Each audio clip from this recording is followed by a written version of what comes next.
all panelists and all the attendees attending this important session on Manage Dialogue 2020. As you are aware, Manage has initiated this beautiful discussion, Manage Dialogue 2020, the future of agricultural extension and advisory services, focusing on 6 important themes. The day one witnessed the presence of the DDG extension, speaking on innovations and initiatives in the national agricultural extension systems in India.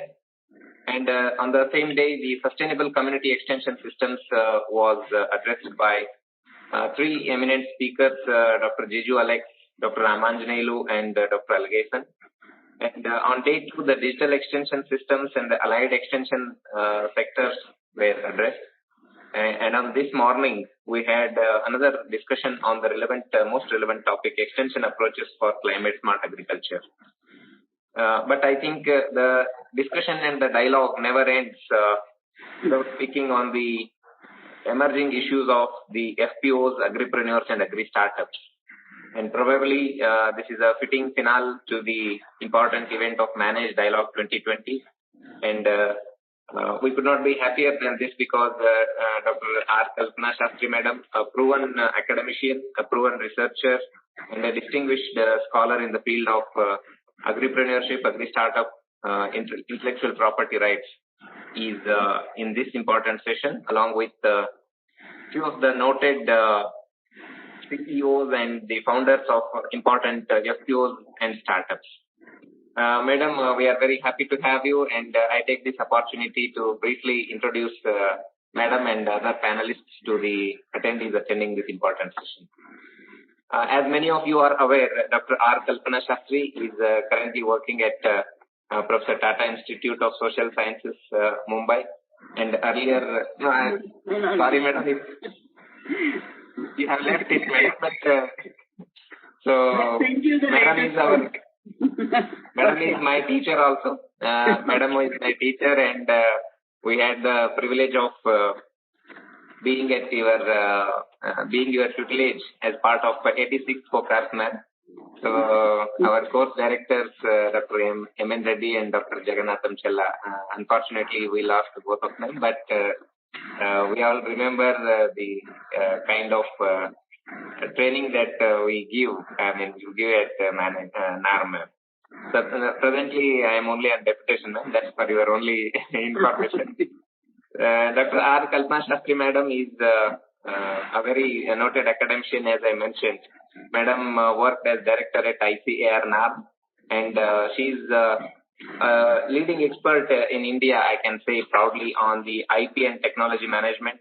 She has more than 30 years of professional experience in the Indian Council of Agriculture Research System, and she has been responsible for designing several teaching, training, and consultancy programs in ICAR setup when she was holding the responsibilities at NAARAM in various capacities. She had initiated innovative approaches for new training programs that cover science, law and regulation, managing research partnerships in consortia with all sectors across the agricultural supply chain and rural livelihood systems. Madam was also instrumental in bringing the partnership of Manage, NAARAM, CRISP and CTCRI to train the budding scientists in the field of behavioral sciences. So, Madam, I was the beneficiary of the very first batch that you started. So, very happy to note it and very happy to welcome you for this important session. We have a panel consisting of CEOs and founders of 5 important companies. At the outset, I welcome all of them at once. And I'll introduce first Mr. G.V. Krishna Gopal. He's a social entrepreneur with more than 17 years of experience in the livelihood sector, and he is presently serving as the Chief Executive Officer of ALC India. So he primarily focuses on the development of producer-owned collective enterprises. He takes keen interest in the enterprise promotion, employment generation, cooperatives, and producer companies. So we are very happy to have Mr.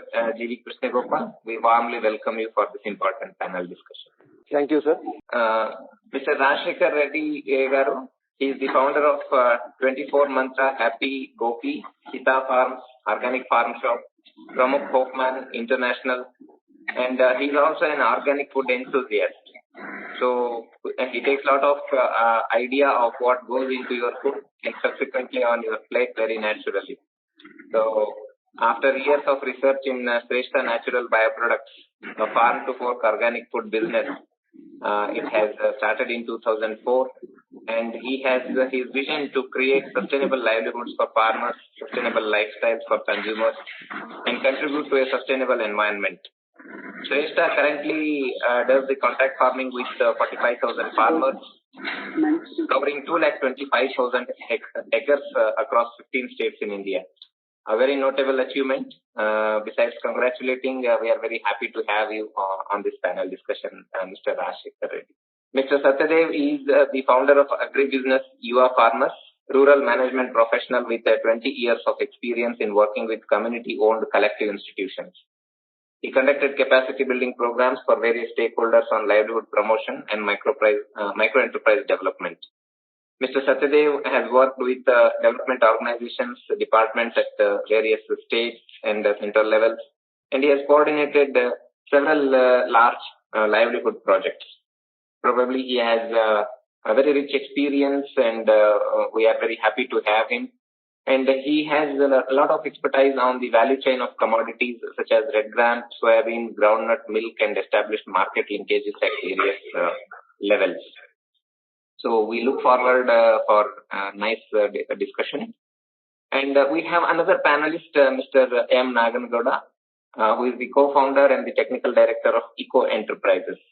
He has again more than close to 2 decades of experience in the agriculture sector. He worked for several national and international projects for over 6 and 7 years. And he has received certification as a master trainer by the Food and Agriculture Organization on IPM and farmer field schools. He has conducted several training programs. He takes a lot of interest in the training and capacity building of all the startups and their employees. So we are very happy to have you, Mr. Nagana Gouda, and we warmly welcome you for this important session. Thank you very much, sir. Mr. M. Venkataswami Reddy, he is the founder of Kisan Agri-Mall, and he started his enterprise in the year 2019, which is a single platform for the farmer to get all the inputs and extension services. He is an agri-business postgraduate with 10 years of experience in agri-inputs. He takes a lot of interest in agri-inputs, commodities, and agri-value chain. He comes with the working experience of NCDX, NCML, NSL Seeds, and UPL Private Limited. He is a very passionate team player, and he has set a very high vision to be a leader in the field of agriculture input and agriculture advisory service models. So very happy to have all the important contributors and thank you, sir. Founders and CEOs in this session. Now I request Dr. Kalpana Sastry Madam to initiate the dialogue and engage the participants, and probably ma'am, I try to crop up some of the questions that are seen on the panel, ma'am, for your kind information. Thank you so much. Thanks a lot, Shiroj, again, and for their kind words. Thanks to Manage and Sharvanan for again calling me. I don't know whether I am really the correct person to be in this panel and take forward, but I'll try my level best to do what has been assigned to me. I just wanted to confirm, I don't know whether I'm seeing Reddy Garu here. Oh, he has joined. Okay. Ashika Reddy, I thought he is not there in the panel. So, I don't know. First of all, I welcome all the panelists. Probably this whole dialogue is a pretty initiative which should have been done much earlier. Nevertheless, we are doing this. And the idea of this whole thing is the last mile connectivity, which we academicians probably in our journey had never even foreseen from 10, 15 years back, that we would be today at a juncture where we are really finding ourselves a little incapacitated to address the system to bring more professionals who can actually connect. And I think the best part of this panel is all of you are having ground level experience, something which we tourists definitely miss. And my request to all of you would be to share some of your rich experiences, which would help this whole dialogue to come to a formative stage and bring it to some action points at the end. That should be our target. And I think all of you, if you have any thoughts, any other thoughts, the panel members can raise it. But we'll also go by what Sharvanan has said, that we give ourselves about 10 minutes to each of our members, panelists, to first share what is their field of expertise and how they are continuing to do. And then we'll follow it up after this 10 minutes presentation with 2 rounds of, some sort of a discussion centered on some of the issues, so that at the end we come up with a small little roadmap that what could be a new role of an extension professional really shape up in the coming years, which would help the startup ecosystem to actually benefit. Somewhere down the line, I personally feel that there is a miss in getting the connection between developmental professionals, agri-extension professionals, and of course the doers, the startups and all who are at the end.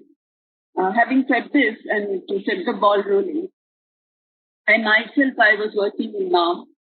I was for 2 years, and I think it was a golden opportunity for me with the TIS to understand the developmental system.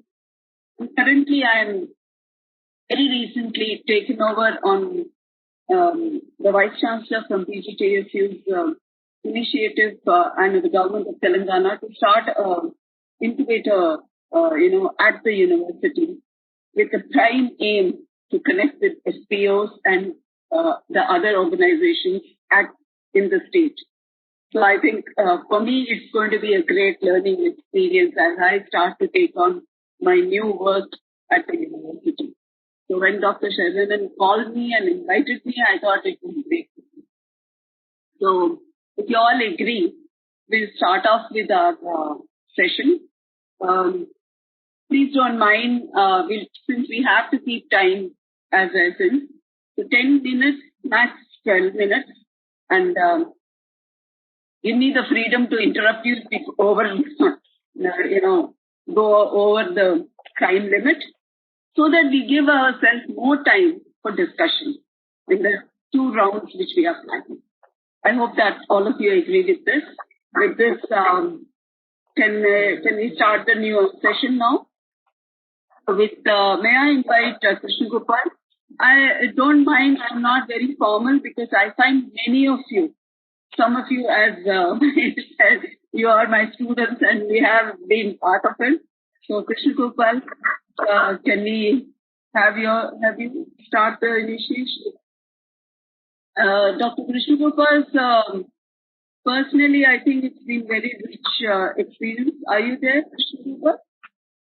His success story with the... Yes, madam, I'm there. Actually, I'm just waiting to hear beyond Mulknoor also. Okay. Yeah. And your recent experiences, particularly in the initiative in the partnership with management, some of the lessons, you as an outsider sitting on the periphery, you're not an outsider as such, but definitely at the periphery, and you're learning so that the public sector system can really gear up.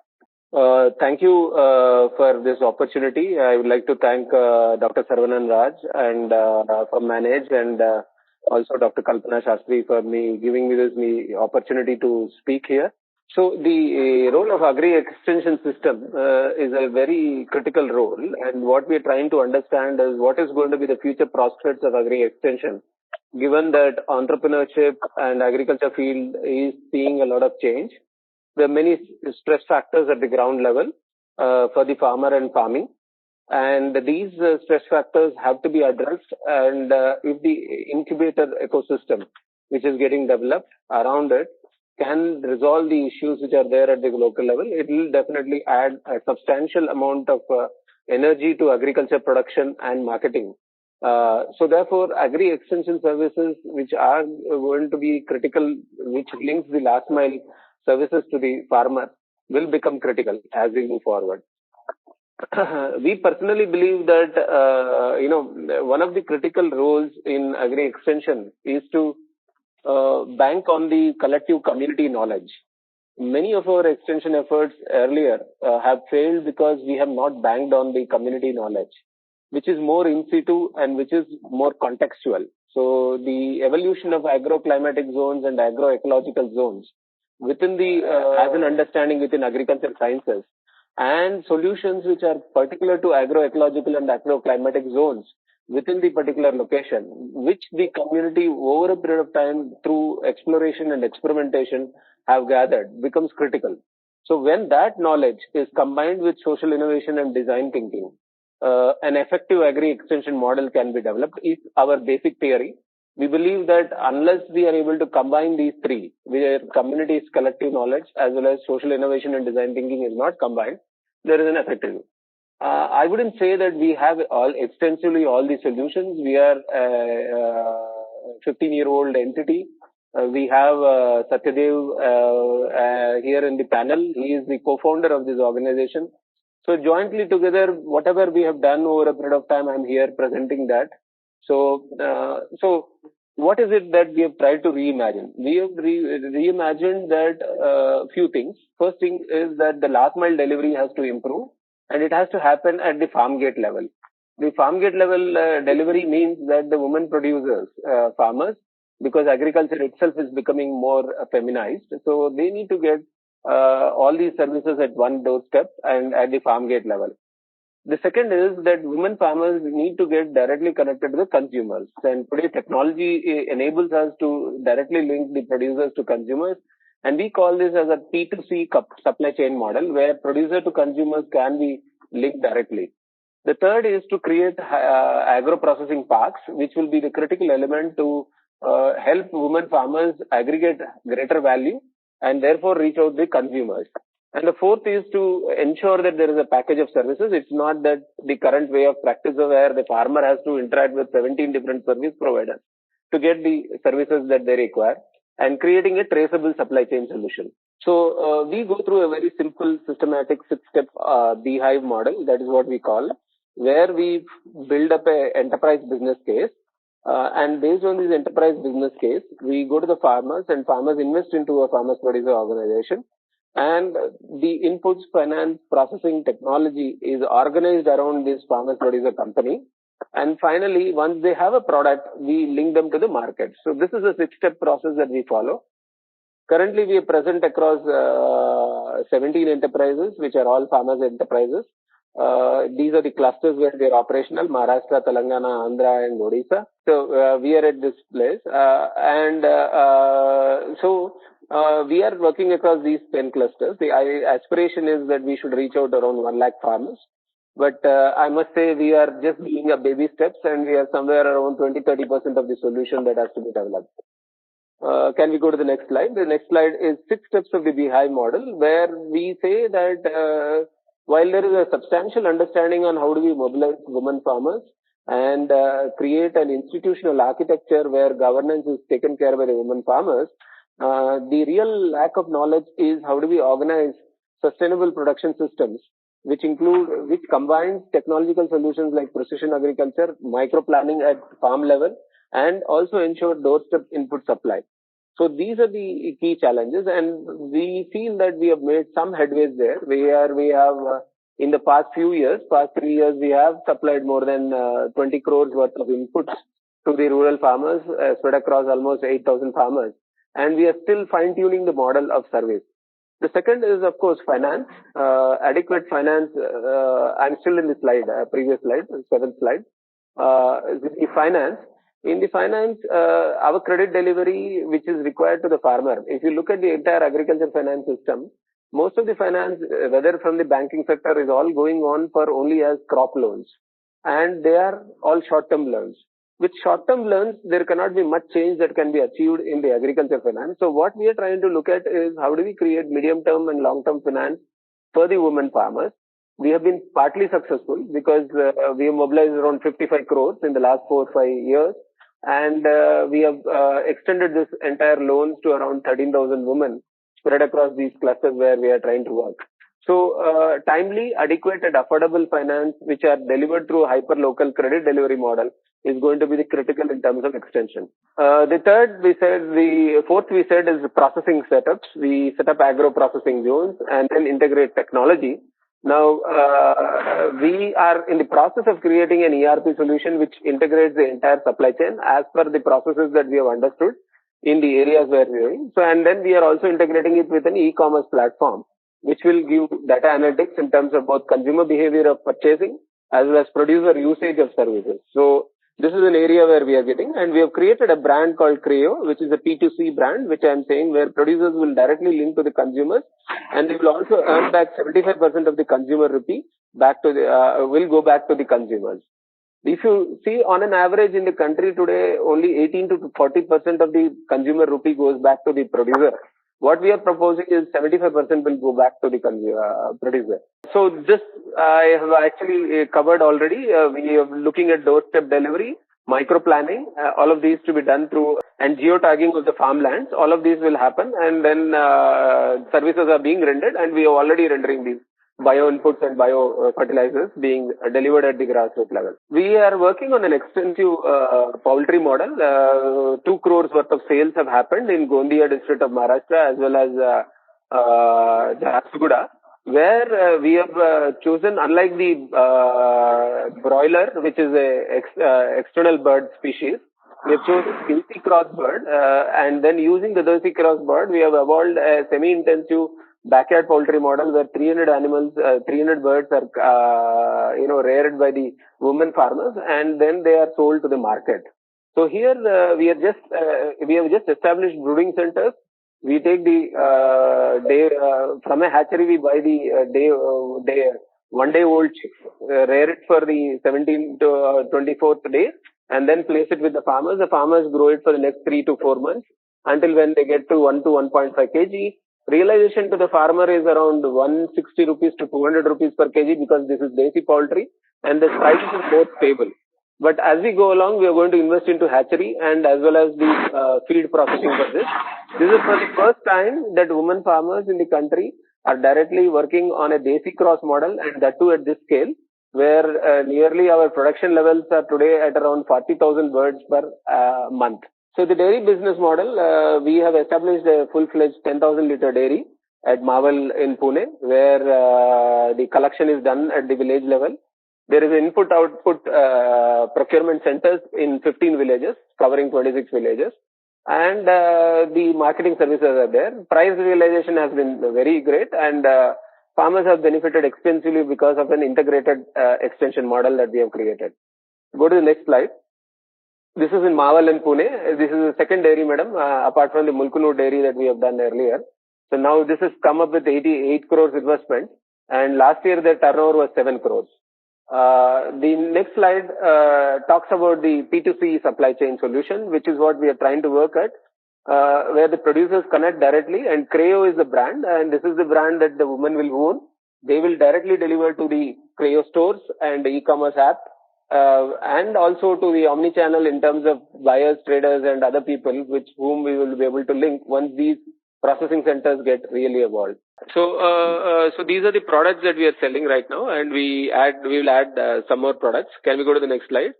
As I said, Farmers Finance, we have started with Farmer Finance and Enterprise Finance at Agri Enterprise Finance, but we are planning to get into productive asset and insurance and health and life insurance and reliable savings for farmers. So it is not comprehensive, but 55 crores that we have been able to mobilize in the last few years and place, we have been able to only look at Farmer Finance and Enterprise Finance. And we have created something called as FSDU, the Farmer Service Delivery Unit, where procurement of services as well as procurement of products as well as inputs are delivered at that time. But at the same time, the financial services are also extended through that. And we are creating a platform where women can access this directly through visual interface. So that is the model that we are trying to work. So these are the clusters where we are trying to deliver this, and the money that has been disbursed in these particular units in a different place. And this is our paddy processing unit. It's the first woman farmers processing unit that we have, seed processing unit. Yeah, so this is the paddy processing unit. We have made an investment in 2.5 crores and 1,400 women members are there. And first year itself, they have done more than 1 crore of sales. And the governor of Odisha has appreciated that it is the first woman farmers produce a seed producing unit. So these are the processing units. So we have set up a dairy processing unit, groundnut oil cold press processing unit in Vikarabad, and a seed processing unit in Kalahandi, Odisha. Apart from this, along with Manage, we have innovated on a mini MBA where 200 women have been put through a mini MBA who are women farmers, where it's a 9-month engagement where they are taken through, imparted with managerial skills and governance skills through an experiential learning process. And we had the first batch which graduated from ISB. Dr. Sarvanan Raj was also there. And we are now scaling up with another 700 women, where women farmers will be given a mini MBA skill. This is another model, and finally also working on agri entrepreneurship for young people to get back into farming, and we are evolving a model where 1 year agri entrepreneurship model will be developed.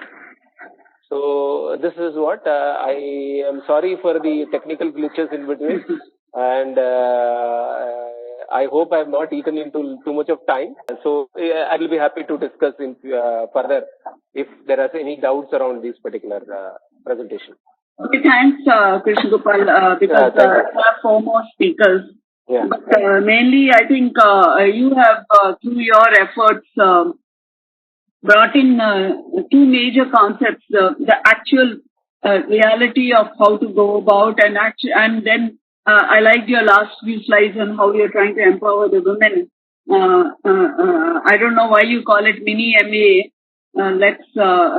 I think you really have to think of a more attractive name, because mini is a smaller part of MBA or something. But we really need to give a proper, name so that they are proud of it also. Mini and maxi doesn't mean anything. Okay. Yeah. But having said that, it's a great initiative, and thanks a lot for this. We now move. You will be with us as we go into the discussion. Yeah. No, I'm here. Yeah. So after this, we now move to another area, something which has been passionately held by Reddy Garu on organic, and I think everybody knows 24 Mantra. We know him more as 24 Mantra person rather than by his own name. So I now invite Mr. Reddy, and I must say I have heard him even in the university. He is a graduate from the Agriculture University, so it's nice to see entrepreneurship emerging out of the fiscal university also. Welcome, sir. Yeah. Good afternoon, madam, and good afternoon, everyone. Thanks for giving me this opportunity. Thanks. I think basically I started Shrestha 24 Mantra way back in 2004. The primary trigger for making this happen was how do we create sustainable livelihood for farmers and sustainable lifestyles for consumers. So that was the overarching theme. And of course, all of us in life go through certain events. And for me also, there are 2 or 3 events which kind of propelled me into this. Otherwise, after passing out, doing my agriculture and then doing my MBA from IIM Ahmedabad, I joined a large Indian company involved in agri-inputs, selling fertilizer, pesticides, seeds. And during that journey, I think those triggers happened to me. That's what set me thinking, saying that I should do something different. And how do I address farmers' problems and also consumers' problems? I stopped eating a lot of stuff way back in 92 onwards after seeing so much pesticide, etc. being used. So I think initially it was not so much about organic, but something eco-friendly and then that kind of thing. But over a period of time, this thing evolved. So we started the organization in 2004, and We primarily, I think, what we have done is we are a vertically integrated company focused only on organic food. So we currently work with about 45,000 farmers on about 2.5 lakh acres in about 15 states. And then we sell these products both in India and then also export.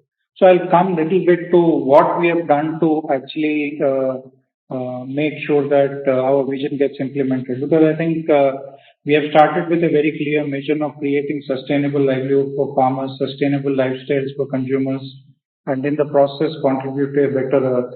And in terms of our mission is how do we impact 1 million farmers? How do we impact 10 million kind of households in the next 8 to 10 years?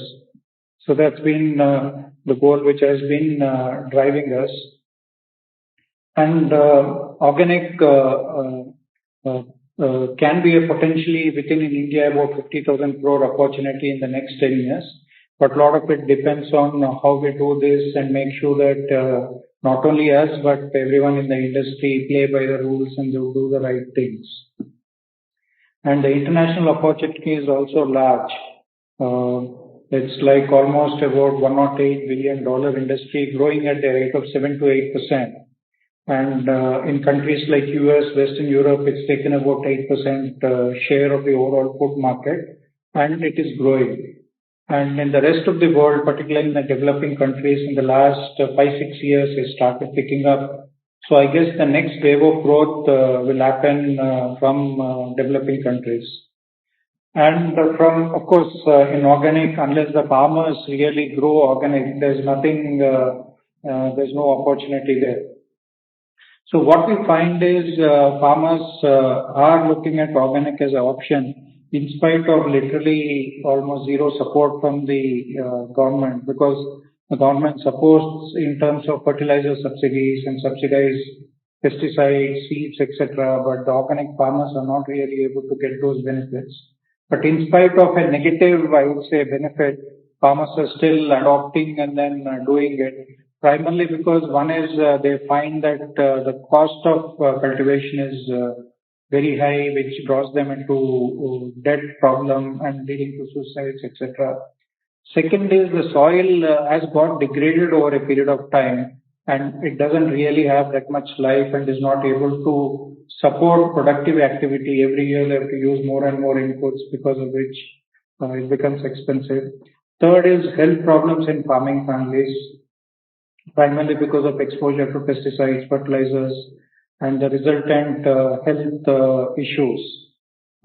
And fourth, of course, weak market linkages, where I think we keep hearing farmers not getting their due. So because of our direct linkage, farmers get that full benefit. So because of which we believe even without too much support, about 8 to 10 million hectares can be converted out of the 140 million hectares into 100% organic. And if the government extends the same support like for conventional farming, this could be much, much higher. So let me just talk about how we have gone about doing this. Well, ultimately the Shrestha experiment is about combining sustainability, ethical practices, and commercial success to create lasting transformation. So that's what we are trying to prove. We are definitely in the journey on a good wicket, and we do hope that we'll be able to achieve this as we go along. So for us, the building blocks in terms of building this organization has been, one is educating farmers, working on increasing farmers' profitability. Second element has been creating a brand, because if we do only commodities, then the pricing power is not there. If we have a brand, then we are able to pay the farmers better, because we have consumers' loyalty. We are able to tell our story to the consumers, and the consumers also appreciate and pay that much more. So that's why the ability for us to pay more to the farmers increases. And the fourth building block has been making sure that whatever we do is healthy products, and then also creating a supply chain which is as efficient as possible. And of course, this is a process, it's a journey which will keep happening. and building a solid distribution network both within the country and internationally, and of course working on building the consumer trust. So in terms of educating farmers, what we have done is, for us, one of the big challenges has been social mobilization, telling farmers about organic, because I think we have never gone and told farmers saying that you do organic and suddenly you will become rich, because which is not true. What organic will make is make the farmer's life better, both in terms of reduced risk and also better income, but not necessarily that suddenly it will dramatically change things. So obviously, so that kind of thing takes time. So what we have focused is building training and crop advisory services, building a good knowledge base. So when we go and talk to farmers, we are able to tell them that if they adopt our practices, by and large 80% of the cases, they will be able to get good results. Of course, there's the 20% which is always in the control of nature, which with the conventional organic agriculture is difficult. So today we work with about 45,000 farmers on about 2.5 lakh acres in about 15 states. And what we have done in terms of for increasing farmers' profitability is, one is of course we buy back directly from the farmers and we pay them a premium. The premium could be anywhere from 10 to 30%.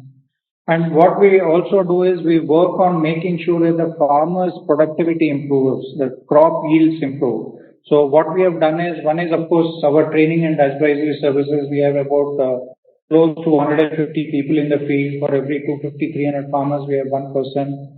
So all the farms are geotagged, and our people go there and explain to them how to grow organic, and if they have a problem, immediately suggest solutions. So today, I think all our staff are on mobile apps where the information, everything is loaded. As we go along, we will be perhaps starting off apps to the farmers so that we can push information to the farmers much more proactively. So because of this, what we find is in this 15, 16 years of our experience of 24 Mantra, so the farmer's net income goes up by about 15 to 30%. The financial risk is considerably reduced because they don't have to borrow money for fertilizer, pesticide. We teach them how to generate good quality compost, how to build soil fertility. Then we have also started this concept of seed farmers. What we do is we try to get the foundation seed from the research institutions, universities, give it to farmers. They grow under our supervision and exchange among themselves. So that way, I think their productivity goes up. And second, for us also, the quality goes up, because of which they also get paid a better price. And the financial risk considerably comes down. That has been one of the attractions for farmers to turn to organic. So that's, and then what we have also found is organic farms actually, and a lot of, particularly under stress conditions, are able to perform well. And of course, the popular myth is organic means low yields. But I think, particularly in rain-fed areas, we find that there is no difference in yield between organic and conventional. And a lot of times, organic fields perform better. But of course, it's a lot more hard work, because instead of putting some 2 bags or 3 bags of fertilizer, the farmer has to generate 5-10 tons of compost and then do. So there's a lot more hard work. So that is a myth, I think, which is not true. And even in irrigated areas, of course, there are delta areas where the usage of pesticide fertilizers is very heavy. There it's little more difficult. But in areas where the usage is lower, things like areas like Srikakulam and other places, there we find again that we are able to get back to normal productivity in a short time, 2 to 3 years time. So obviously, and then of course some cost decrease for the farmers, and because of that they're able to make about 15 to 30% more net income. But more important is the production risk comes down, because the production is much more stable compared to a conventional system. And second, the financial risk comes down. Then the other element which we have worked on is the brand, the 24 Mantra brand. When we started off, it was called 24 Lettered Mantra. And in fact, a friend of mine suggested, and the first thing which, are you mad to suggest this kind of name? And I think he had only one point, saying that if you want a nice name, you have to spend familiar name, you have to spend a lot of money on advertising, and you can't do that. So I think in retrospect, that was one of the best decisions we made, because it sticks in people's mind. It gives them the opportunity to think and relate. Of course, primarily it means 5 elements: Bhumi, Rapo, Analo, Anilo, Nava, Earth, Water, Fire, Air, and Ether. That's the sense. So what we are saying is there's nothing but nature inside. And what we have also worked on is developing healthy products, because in the name of organic, we can also create junk. But I think for us, any product has to pass 3 tests. One is it has to be wholesome. 2, it has to be free of all contamination, and then the footprint has to be low. Right? It has to be healthy. And of course, it has to also be great tasting. So what we have done, even in simple products like rice or atta or dals, we have gone to areas where the soil and climate conditions are good to generate that kind of difference. Similarly, we have worked on what varieties to use so that they give a great experience as far as the consumer is concerned. So all this we have done. Then for a period of time, we have worked on storage. When we started off in the initial 2-3 years, we would produce, and within 1 week the products would get spoiled. From there, today I think we are able to give more shelf life than conventional products. So we have worked on a lot of technologies in terms of storage, treatment, processing, packaging, because of which we are able to give this kind of shelf life and don't have any significant complaints. Then the other element of our strategy has been educating consumers about organic and about 24 mantra. So here what we did is, initially we started with our own stores primarily as a more like education effort, but later on we got into all the supermarkets, and we used their natural walk-ins in the stores to tell consumers about organic through merchandisers who are in the store, trade merchandisers, they will talk. So that's how I think over a period of time we spread, and then of course we participate in a lot of neighborhood events. And last few years we have been focusing a lot on digital medium, digital marketing, and then of course public relations, etc., to educate. And finally, what we have also made sure right from beginning is farm to fork traceability. In fact, we will be launching our farm to fork traceability website in the next few months, where people can scan the QR code on a pack and then see the entire journey of the products, who has grown, where has it come from, etc. And we have also invested in facilities to make sure that we have very, very high food safety standards.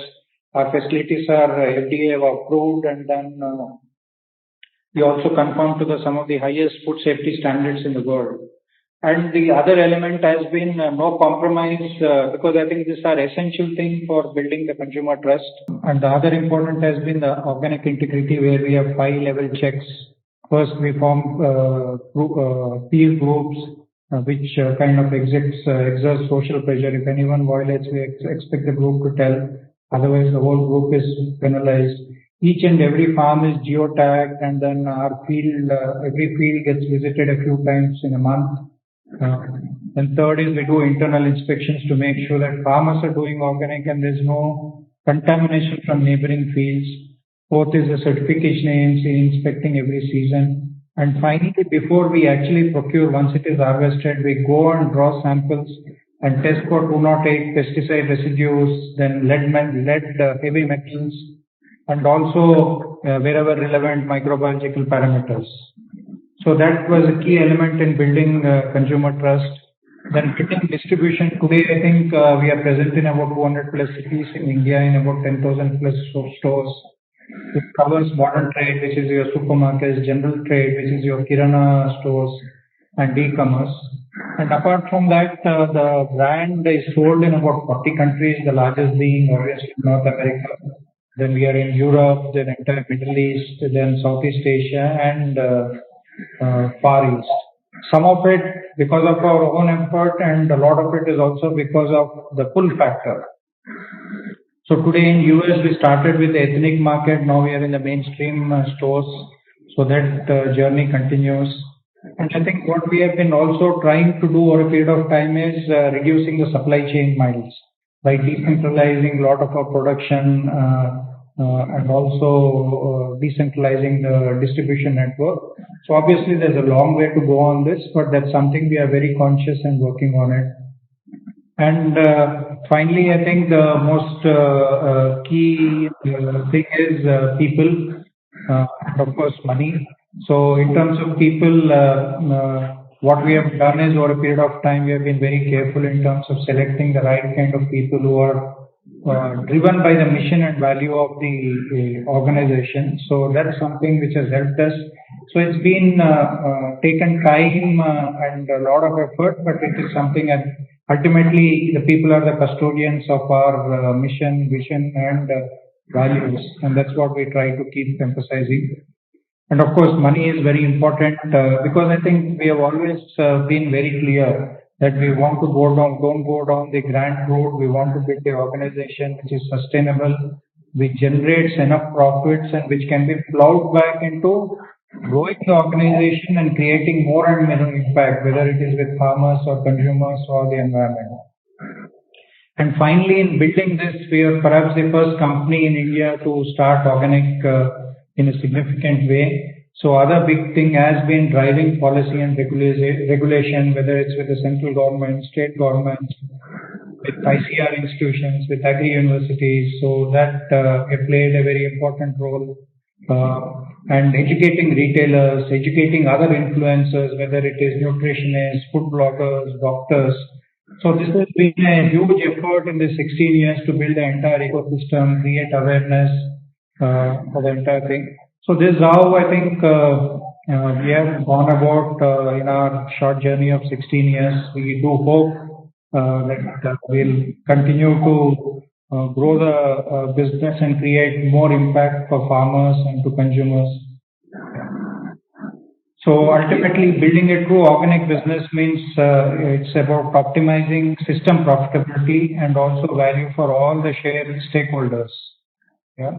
And of course, the biggest learning for us is we have to realize the full potential. We have to make sure that the markets work for the farmers. So I think that's it from me. Thank you. Thanks, Reddy Garu, for your input. I think we first talked on the hyper-local markets through Krishna Gopal, and now we have gone into the global world through you, which means the markets for agri commodities or agri produce all our initiatives, perhaps the sky is the limit. I mean, both the talks have centered in the way. And that was great. I mean, all of us know about 24 mantra, but I think some of the smaller elements which you have actually put in, the systems and process are worth emulating by many others, and there are lessons to be drawn from your way of functioning also. Having said this, we now move on to the third speaker. Satya Dev, you are there? Satya Dev? Yes, ma'am. Yes, ma'am. Yeah. So I think I'm sure the input from him would be on a different level, but the level of involvement in the developmental sector through your initiatives and trying to be a sort of a bridge between both the linkages, the backward and the forward, is a role probably, if I understand, ABY is taking up. So, Satya, but let's try and keep 10 minutes as the limit, okay? You have a presentation you could also share, if it's possible.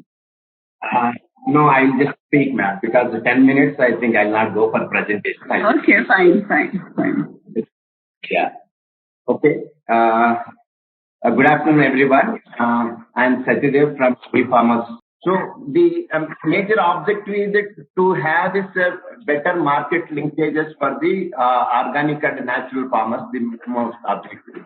From the customer's point of view, as so and so also told this customers, we want to focus on the healthy food to the consumers, pesticide and chemical-free foods to the consumers. That is what the commitment of Abi farmers to the consumers. At the same time, for the farmers, the major what we are just creating the market linkage. So we just want to work on and work with the farmers and organic FPOs across the country in future, and to support them to have this national and uniform marketing federation for all these organic farmers and also. That is the major focus of thing. Essentially, create more income for the farmers. If you see this entire structure, at every level, farmers have and all the extension services, starting from the seed or fertilizers or other tracking inputs, weather insurance, all the services are coming to the farmers. But when it comes to the farmers, marketing front, many organizations, including the government, so they are not able to create this the entire marketing structure, because the existing systems, all those things are only promoting the direct commodity marketing, not the processed commodities marketing. As consumers require the processed commodity, farmers are not able to provide the processed commodity. That's where the disconnect between the farmers and the consumers, and they are not able to directly market to the consumers. This is one of the area we wanted to address and create one marketing extension organization for the farmers, I mean to say organic farmers, so that the farmers will get the benefit of valuation advantage directly to the farmers. That is the background of this thing. So when it comes to the what are all the extension services that are required in this entire space, is that one is the production. Many of the production areas, so especially inputs, is the one important, and another one is the fertilizer is another important extension service that is required for the farmers. Second level is that go to the aggregation. That's where the FPOs and FPCs are coming into picture. But as you see, the entire policy and mandate is not ensuring that the FPCs are operating at the highest level of efficiency. That's mainly because of the three major limitations, in my opinion. One is that whatever the finance and funds that are required, they are not able to access because of the existing banking issues and all those things. Even the government has promised a lot of support for the FPCs, but in reality, not even the less than 5% of FPCs are able to access that thing. So they are talking about collateral free loans, funding and all those things. So that's one thing that is not. So and matching grants also government is facilitating and providing, but that also not reaching to many people and things. So there are some promoting organizations who are just trying to work the bridge and facilitate the entire aspects of all the activities. But they have the limited time frame, and within that time frame they are not able to do, because supply and demand approach. When research organization go to the farmers and talk about this entire the promotion of the FPOs and cultivation and other things, farmers treat this as the supply driven, not the demand driven. So when the supply driven, always the expectations are much higher rather than in the demand driven. When there is a demand driven, farmers require the services and they go and approach. Because of that thing, government and other agencies, the entire process and setting up of thing and this strategy that is not working out, and that's where many of the FPOs promoted in the country so far. There are in the Companies Act itself, there are about 3,240 producer companies promoted so far. This thing, you can say that less than 5% of active, and almost all of them are either dormant or limited to only providing either to the input services or only to the collective marketing of the commodity. This is what the scenario. So second one is the processing related thing. So processing, when I'm talking about processing, as I said that the consumers and farmers different only because of the lack of processing facilities. Because there is no lack processing facilities at the FPO level, they are only limited to either collective imports and the collective marketing, which is not giving the enough revenues for the FPOs to see the farmers that the FPOs are benefiting in a better way. That's where the engagement of farmers with the FPO is limited to the maximum extent. So unless until the farmer organizations and farmers are taking up the valuation and the processing facilities with this support of the external organization and the things will not have, so there will not be much income generation at the FPO level, and they cannot take this in a dynamic scenario. Third one is this, so the team and the capacity of the team, because the FPOs do not have the proper so funds and all those things, and because it is a supply driven, there is no local leadership among the farmers are emerging. So because there is no local leadership, once the organization, everything is going, then this all these FPOs are getting into the so dormant state. In my opinion, these are the major three reasons why the current state of all these FPOs are not growing, and it's a serious thought we need to make how we can just ensure these things so that all the FPOs in the country are working up to the optimal level and create much more value to the farmers. And government now talking about 10,000 more FPOs rather than working on strengthening the existing 3,240 FPOs already there, and so they are just struggling to just perform because of these three limitations. The second extension activity is required is aggregation. Because there are some issues in terms of aggregation. One is that so collecting from the farmers and ensuring that quality and norms and grading and all those things at the FPO level, and that FPOs are not able to do because of the two reasons. One is that thing, and the FPOs talking about the aggregation, farmers expect the payment by the FPOs. As I told earlier, because the FPOs are not able to get any funds and other things from the banks or other financial institutions or from the government, so they are lacking the funds, and because of the things, they are not in a position to procure in a systematic way and put it in the for this market, either for immediate sales or for the future sales after keeping for some time, storing it for some time. The two issues here is that thing.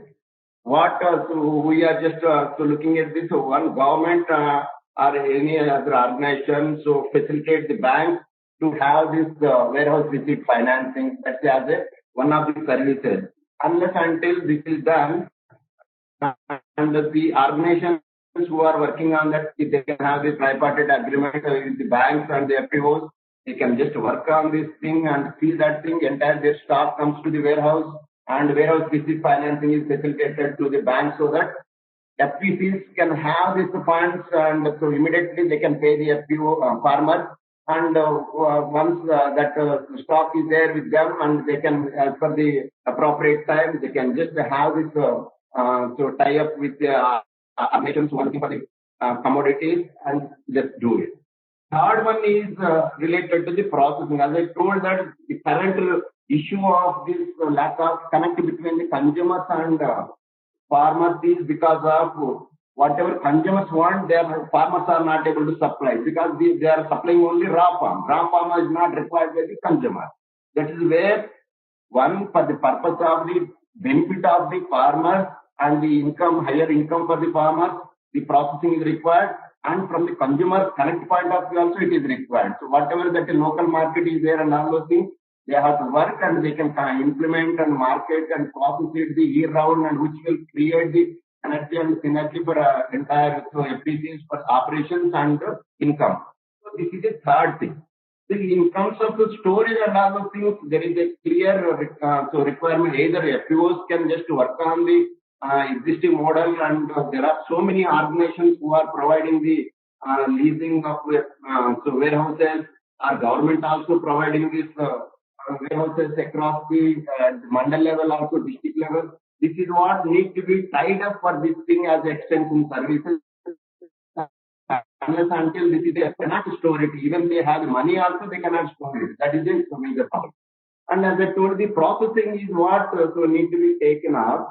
And once this processing is done at the FPO level, so they have this entire so the capacity either to directly market directly to the consumers or to the retail channels in this local area, or they can go to the extent of the district or state, or depending on the commodity specificity and the uniqueness of the commodity, availability of the commodity, they can reach it to the so national level or the international level also. Because if they are just only into the regular commodities, their reach may be limited. But if they are working on the unique commodities, that's where the issue of what are the required for the consumers, what is the available, how they can be unique, and how they can make it as a more marketable is what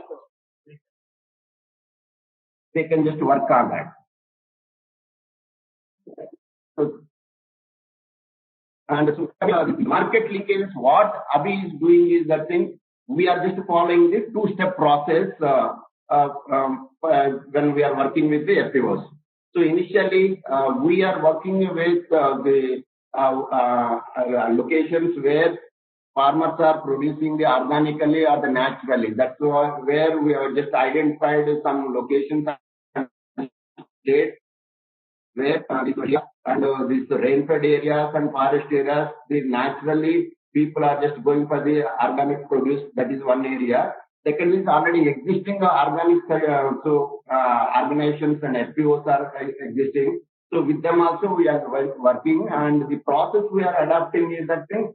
When we just take up these commodities of the organic produce, whether this is organically certified or the naturally produced. But whatever the scenario, whether it's organic produced or the natural produced, we are just taking the test reports, and as per the test reports only, we are just procuring and at the Hyderabad facility, we are packing, branding, and selling to the consumers as the organic produce. To differentiate the organic natural produce, what we have done is we have created separate brands for the organic certified produce as well as the natural produce. And at the same time, what are these pesticide test reports and all those things, and all those things, we are just providing to the consumers as per the requirement. And so in future, we are just going to integrate in our packing and other things. So that's what one thing. So, but the entire how we are just integrating the entire farmer the thing and creating the valuation is that with our unique model. What we are saying is we are just in the initially when we are taking the commodity and the procurement, so we are paying 10 to 15% premium compared to the others, the conventional produce in the market. That is the first thing we are paying to the farmers at the time of procurement. Once that is taken, that is done, so that is sent for the local processing, and in the processing existing certified processing unit, then it comes to the Hyderabad for the marketing. Once that is marketed and is sold,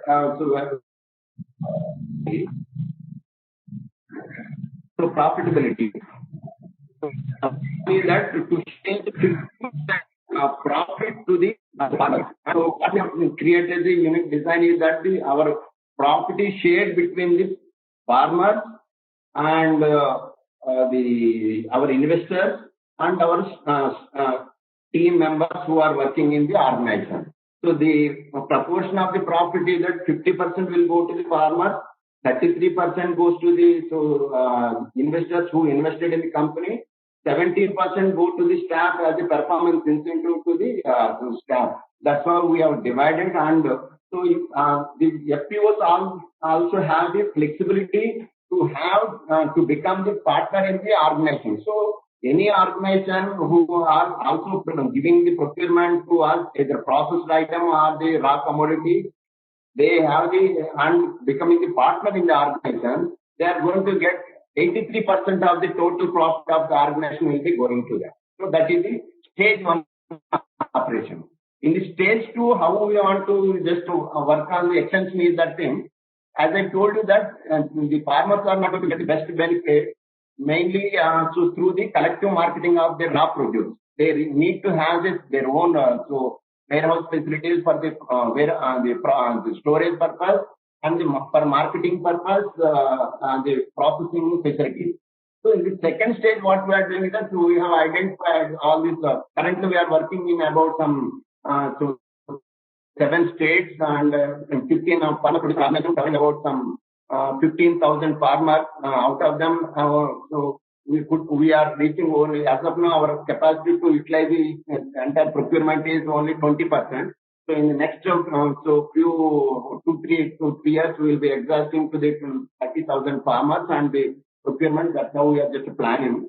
So the thing is that wherever they are only the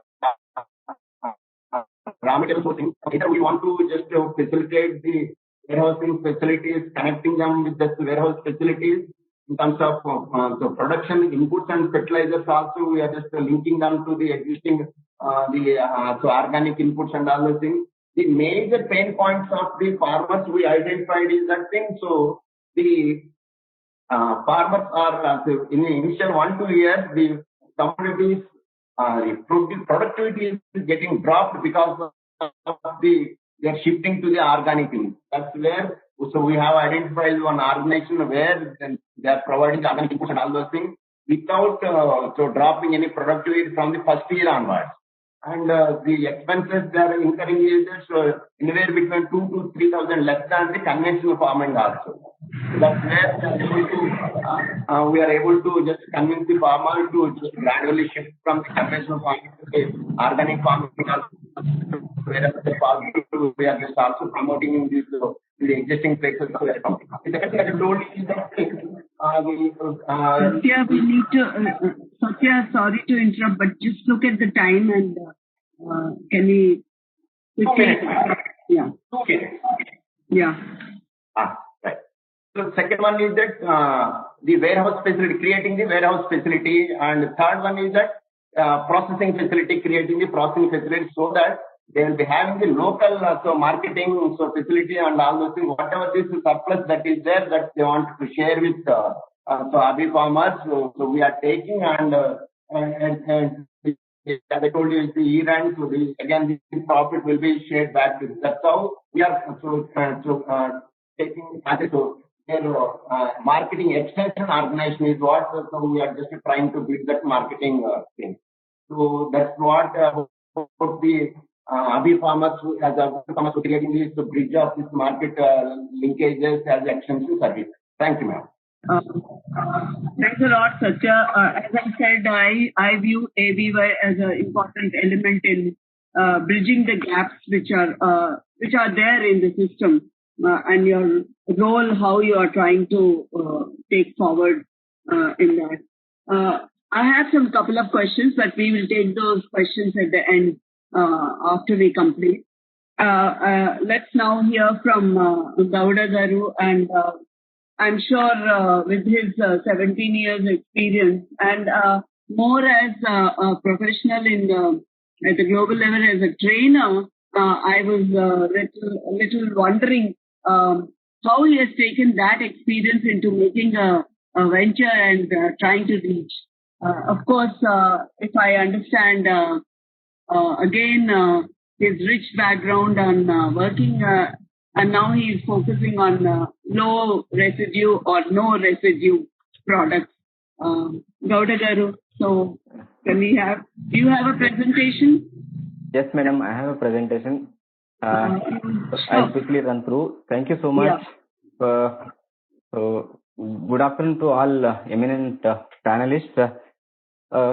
Thanks for this opportunity. So I represent a startup company by name Agripreneurs Private Limited. So I'd like to give a brief background about my company. So it was started by a group of agri professionals. We are a group of 7. All of us have more than 15 years of experience.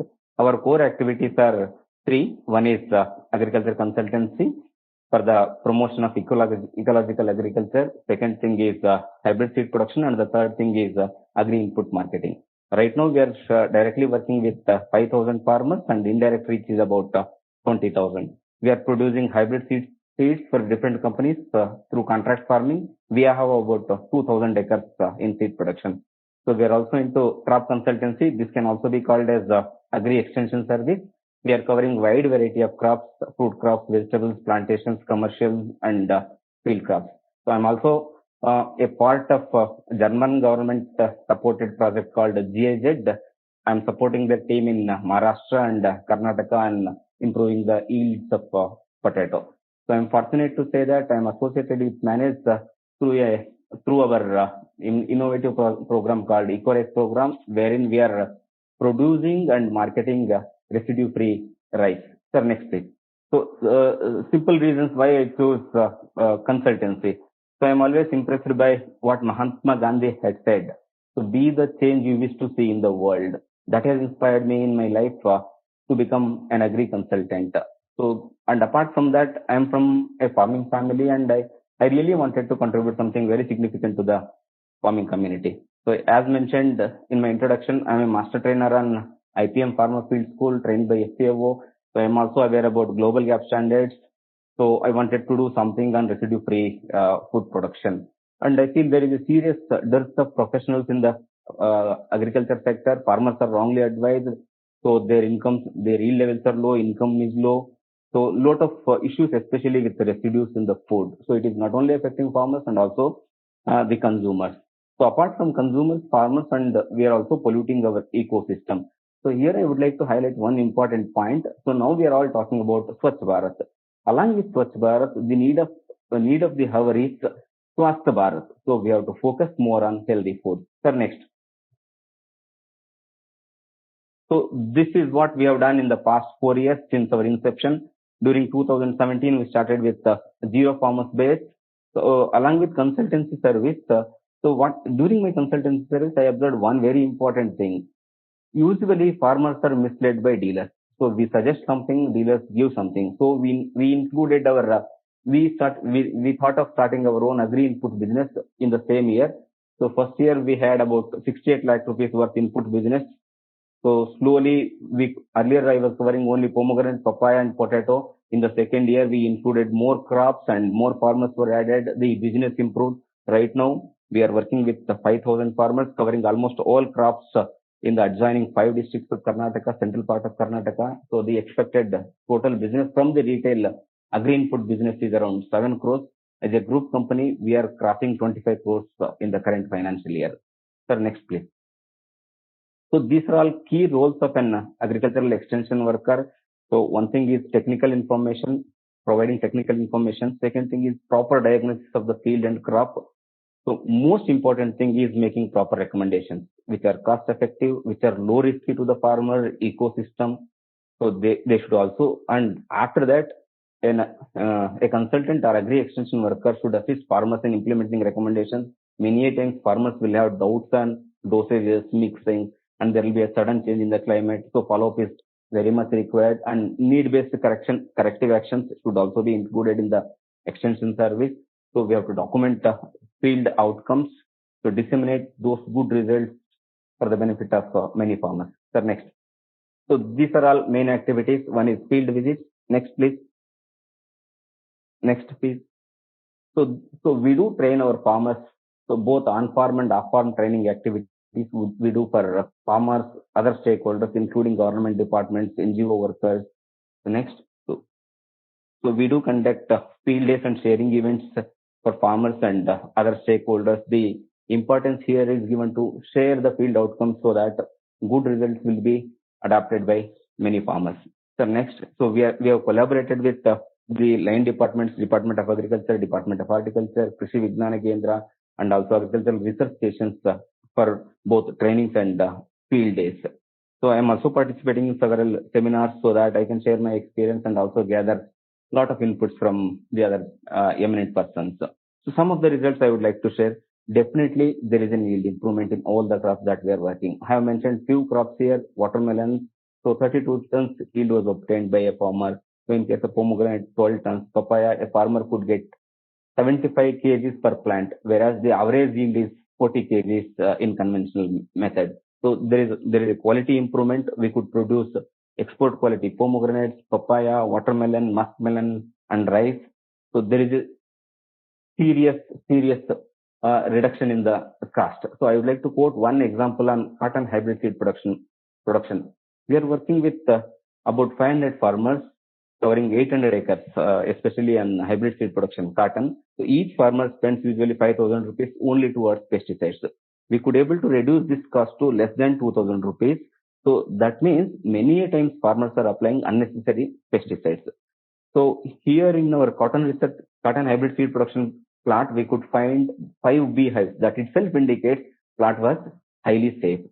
So next result is conserving ecosystem. So improve conserving ecosystem. So next is improved business. We were nowhere 3 years before, and we are a significant player at Davanagere. So lot of networking has happened. Now we are covering 5,000 farmers directly, and so 20,000 more farmers are linked to us indirectly. Again, these are all the pictures. They are self-explanatory. You can find excellent crops. So different crops. So next, yeah. So this is one important thing. So we are conserving our ecosystem. In the left side, you can see a lot of spiders in case of paddy. So because when we don't spray pesticides, spiders and other natural enemies will remain in the ecosystem. On the right side, you can find a lot of honeybees and a cucurbit crop. So here, next. So recently we have launched a pesticide residue-free eco-rice into the market. So here we have covered as of now 2,000 acres under eco-rice production. Each farmer will save roughly 3,000 rupees on the pesticide cost, and he will avoid the usage of 7 kgs or 7 liters of pesticides per acre. So if you calculate the total revenues for the farmer, will be around 1 crore rupees just because of avoiding pesticides, and there will be an increase in the yield by 1.5 quintals per acre. So increased yield and also reduction in the cost will amount to nearly 1 crore rupees per 2,000 acres for the last 3 seasons. Next, please. So for an extension worker, I think there should be few additional qualities. One thing is we have to be innovative. Otherwise we will be like any other extension worker or any other consultant. So this is one classical example.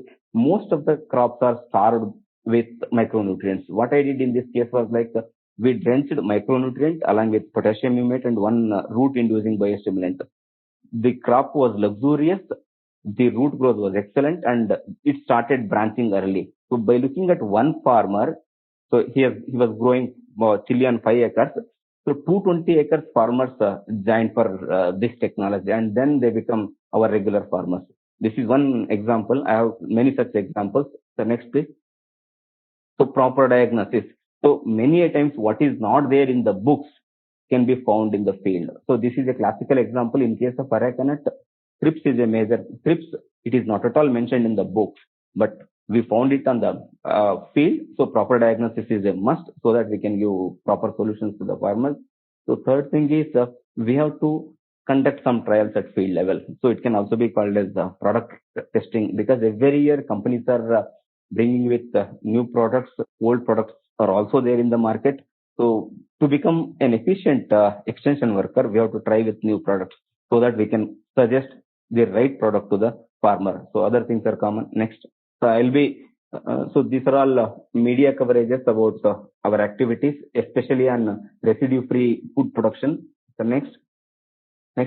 So one article appeared even in Hindu. Just go back. So I covered our eco-rice program, and also a program on Aracanut was covered by Digvijay News. The next, please. So challenges. These are most important for any extension worker. So one thing is no crop advisory is similar. So customization is very much essential even within a village.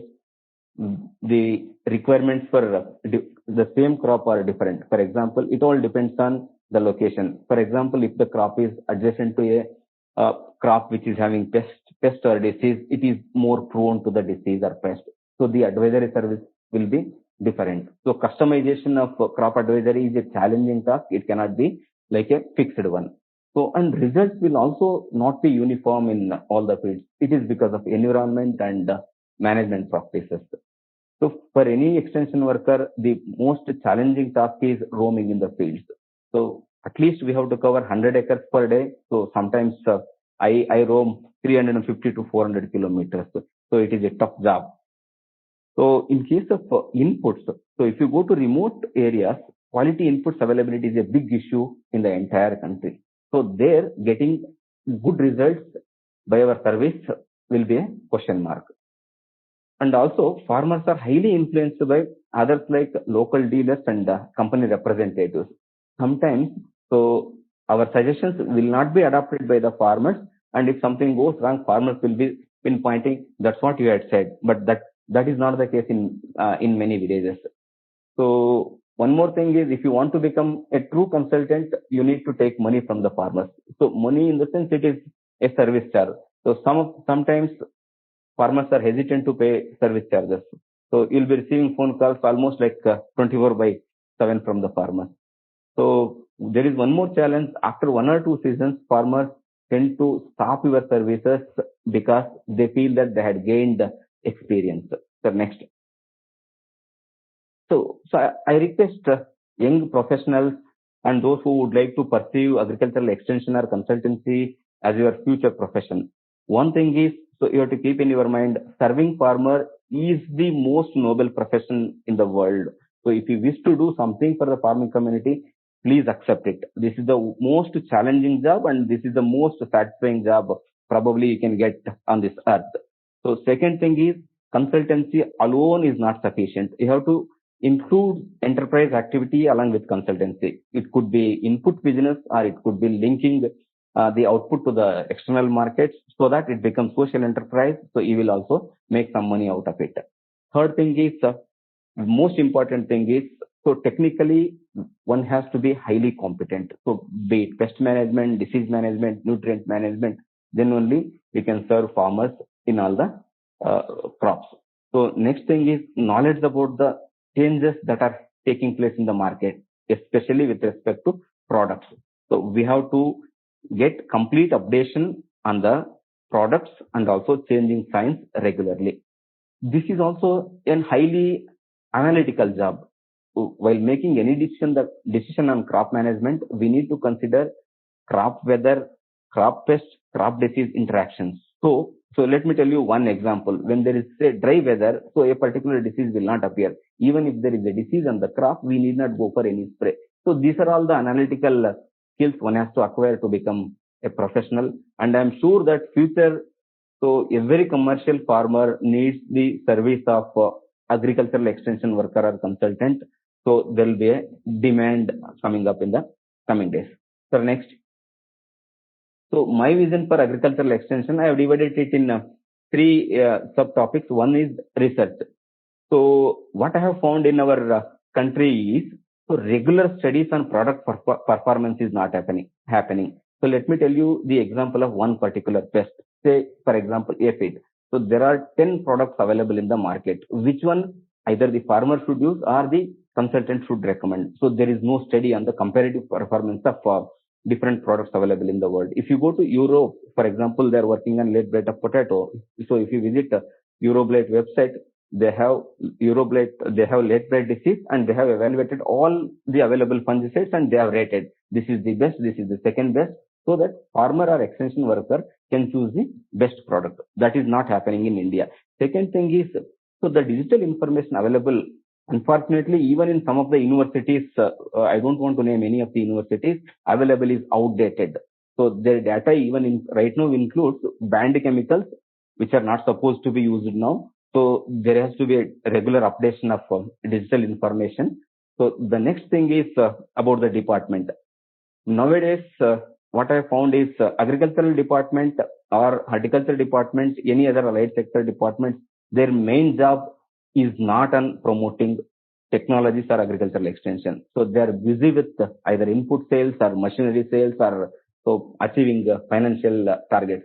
But I have never seen department officials talking about number of farmers covered, yield improvement, quality improvement, reduction in the pesticide usage, such things.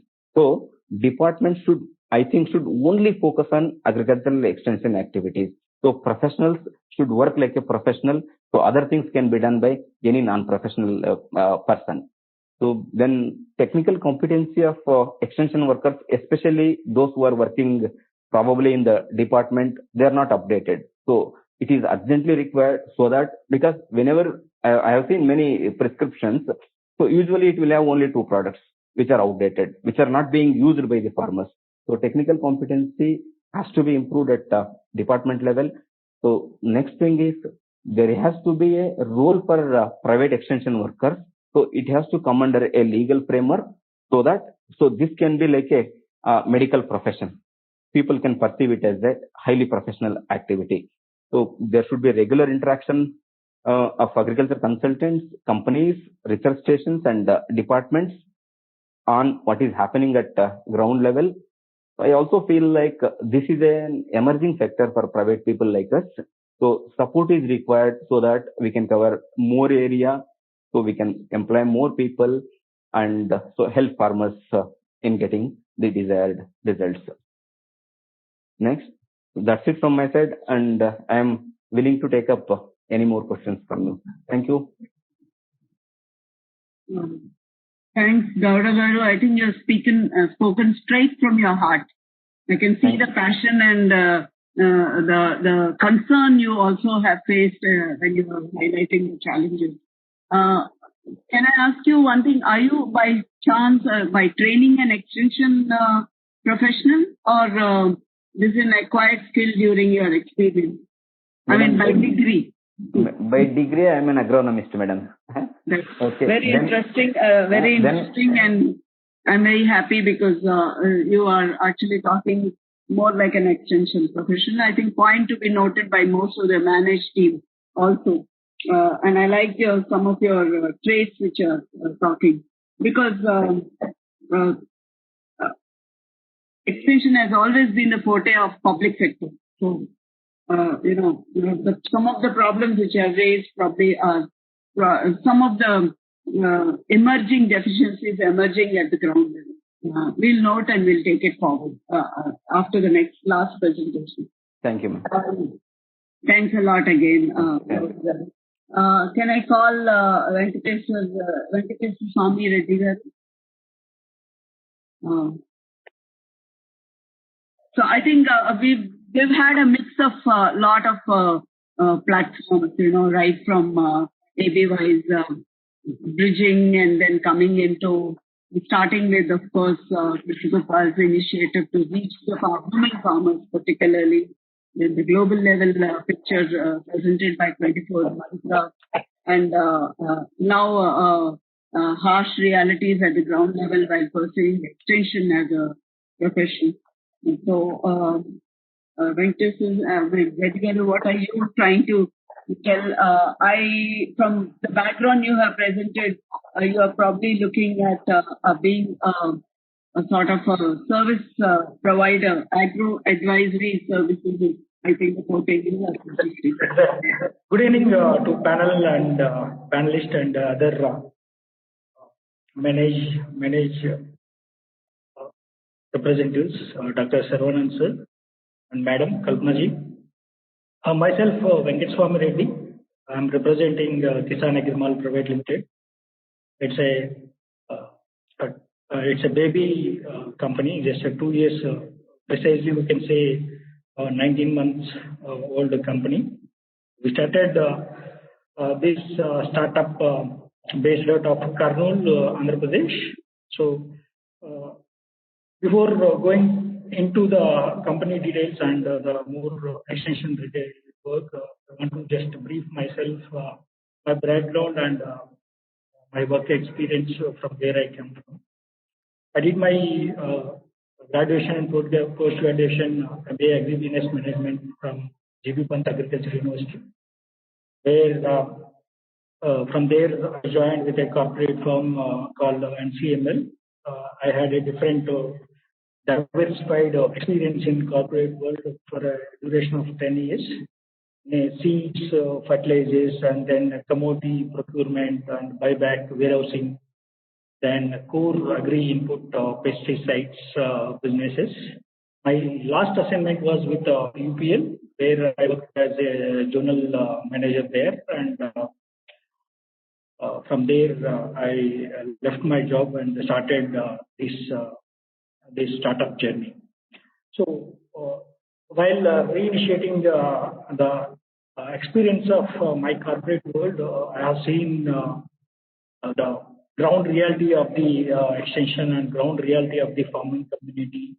I see 3 points is we can divide the entire farmer timeline in 3 areas, 3 different periods as crop time and at the same time cropping time and then post harvest. These 3 windows we can see in a farmer cropping time and farmer life cycle. So where in every phase of the farmer have a huge gap of the in terms of the right direction and in terms of the right recommendations at the same time farmer awareness part and the extension gap from the books or technology side to the farm level. So, but that is the reality what I have seen at the ground level, and at the same time at the input level, the major crop season time farmers where they use extensively these agri inputs over the years. The input cost of the farmer increasing year on year. It's a huge burden. Cost of cultivation is very much increasing, but the realization to the farmer is not that much. So at the same time, there are a number of spurious products are on ground, and the farmer unawareness was exploited by different trade partners. And right organized so-called professional extension workers were lacking at the ground level, and right recommendation, right crop solution providers are not there at a village level or at farm level. So that is the huge gap area I have seen. I thought this platform, one platform where farmer can access all his needs from service to all seed to harvest, service to and sales inputs of the entire domain. So that's where idea come from, this one platform solution for the farmer needs. And for the sales of the his entire needs, and we are majorly focusing on extension part of the here. That is the genesis thought process of the our company, and we started our journey from Kurnool, and we established in this 18 months time we established around 20 outlets in 3 districts, different pockets, and journey was fantastic. We are able to serve more than 20,000 farmers as of now. The thought process and the serving motto was where we can reduce the cost of cultivation of the farmer, and we can give the right crop solution to the farmer in terms of the extension, and at the same time we can increase and we can give valuation in terms of the net income of the farmer.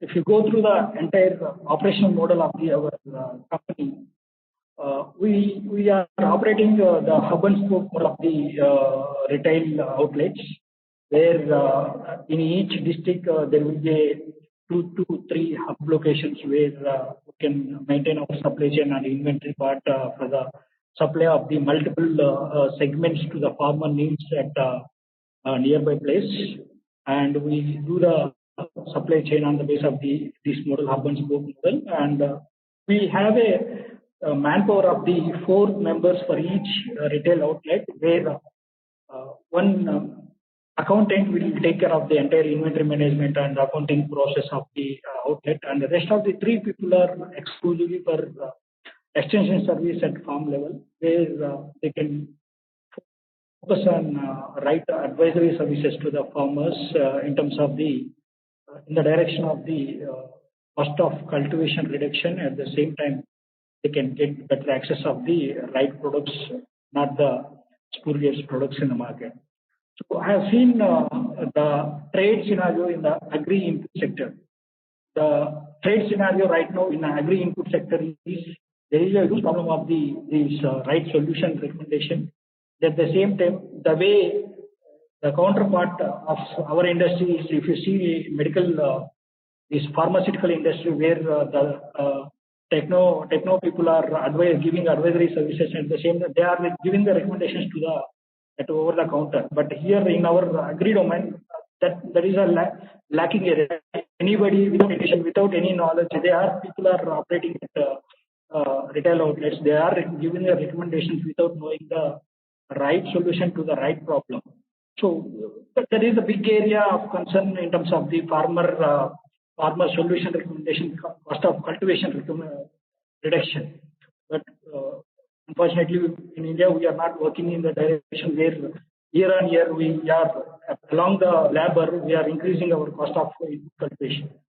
So that's the area, that's the pain point what we have seen, and that's a problem area, and where we can transfer the right, as rightly said Gaud in previous presentation, there is a huge gap of technology transfer in terms of the new molecules or new products or new hybrid varieties or any beauty varieties. It is not going to the farm level in terms of the availability. So that's where we can give right access to the good solutions to the farmers. That is the platform we have created for the farmers now. Next slide. Next slide. So as I said, appreciated one solution kind of platform we are creating here. Apart the input solution, we are more focusing on service orientation, where we can give the right service in terms of the crop solutions, in terms of the where they can access the post harvest price also they can, and at the same time we are helping them in terms of the getting the right price by the few vendors who are having time with us, big corporates kind of thing, where we can give better price for their produce. Next. So these are the farmer base we, as of now, we have solved in terms of the sales. As of now, we done around, this year we done around, as of now, 35 crores of revenue in terms of the gross. First year itself, we have a good response from the farming community, being a diversified multi-brand and multi-segment outlet, and he is able to access the both service and sale point of view. We are received a very good response from the farmer community. That's where we are expanding this year. From last year, our base is 11 outlets. Now we are at 20. Next year, we are thinking of expanding to another 2 districts of Andhra Pradesh, Kadapa and Anantapur, where we can go number of outlets to 40, where we can serve more number of farmers and can build more big brand in terms of the organized retail space. Next slide. These are some of the snapshots where we are creating the valuation, the identification of the right problem, the problem of the farmer, and giving the right solution at the low cost. That is the key area we are hitting, and that's where farmer is ready to pay, and that's where the farmer is going to get the more profitability than using the not required and those so-called spurious products at trade level. These are some of the few snapshots of our village level campaigns. We do conduct our staff do conduct village level farmer meetings, where we do develop crop solution model of packages for each crop, and we try to reduce the cost of cultivation proactively in terms of the giving the right product and the right solution at the right time. And that's it from my side. This is the in terms of our business perspective. Few areas in terms of the FPOs and in terms of the Agripreneurs point of view. I have worked with a few FPOs. The reality of the FPO is, particularly in my my operational area is completely different. The improvement of the FPO is much required in terms of the few areas where they can connect the forward linkages for still gapping areas where they are not able to connect the forward linkages to realize the better price for the farmers. At the same time, creation end-to-end services platform at the FPO level, the capacity building of the FPO level, not done as per the norms, as projected in the paper. That's a huge gap area we need to fill up. That's it. Thanks a lot, Venkataswami. If you look at all our presentations, can we unshare this? No? Yeah. If you look at all these, more than an hour we have been spending, I personally feel we've had a glimpse of several new entrants into our system. If you talk more from an public sector organization, the heritage has been. So from a very traditional role of, a person going to the field, connecting with the farmer, I think we have now come of age where we have built in a system where there are a number of other entities which we should respectfully acknowledge that they are doing a human job, really a human job in terms of improving the livelihoods of our stakeholders, which is the central point for all of us. So in the next few minutes, keeping the theme of this whole dialogue, which Manage has so innovatively initiated, I thought let's keep all our experiences as the treasure on which we base, and try and see if we can build some sort of 21st century. We are already reaching that, but in the next 10 years, how some of our professionals should shape up. Because most of us who are in this field have come into the field with a lot of support from the public sector. We have already come of age of trying to see the big role, the big brother role the public sector organizations or universities have played. But I think reality is there's something happening at the ground level, and there is some emerging movement of the FPOs startups which is slowly happening in the agri scenario. So I've actually thought of two areas where we should focus our discussion. You all know that all of you have used technology and you have all highlighted technology. We are using technology today to connect and talk among ourselves also.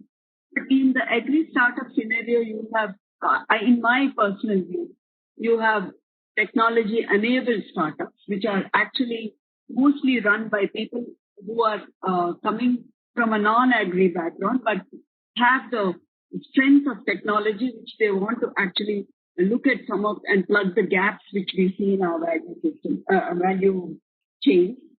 We also are talking about certain products which are coming out from the agri startups and services. Again, like some of you have also been part of it, and I would say some of you are also agripreneurs with services. So we have the technology enabled, like I meant big data, AI, blockchain, which are mostly in the traceability or in the fintech area. We're talking about input sectors, and we're talking about new innovative solutions in terms of, moving forward in the organic or in the natural or even the less pesticide residue type of products, which are also forming new markets. And then I'm looking at startups which make devices, which look at power science, processing sectors. So if these are the 3-4 groups of startups which are coming, my question to all of the panelists is, how do you, in your chain of, practices in your business, how would you like to partner with some of these startups which are I mean, definitely you are, except for the last speaker, most of you have been in this area for more than 10 years now. And how do you foresee the entry of these startups into your domain area? And how can we coexist and partner to accelerate this momentum of agri startups or agripreneurship? So can we, the floor is open. And all I request is, if it's possible, if the bandwidth is okay, we can probably put on the video and, raise a hand or something. I think we'll be more comfortable than looking at the blank screen, which is sometimes unnerving. After all, I think we have a right to look at each other's faces, if not meet directly. Satya, how are you? Where are you? Okay. So anybody can take, or you can start up with Reddy Garu. Yes. Because the experience you bring to the floor is maximum. Sure, Nick. Thanks. I think definitely, wherever possible, we would definitely like to work with startups. But only thing is, it has to be something really innovative. And second, it has to be obviously within our boundaries, which is defined more by our mission. So I think, we are quite open to working with any startup. But the important thing is we should see something very innovative, which would add value to our ecosystem. So we'll definitely work with them. Mm-hmm. Like, for example, traceability is a major issue for you. One of the, not issue, it's a challenge.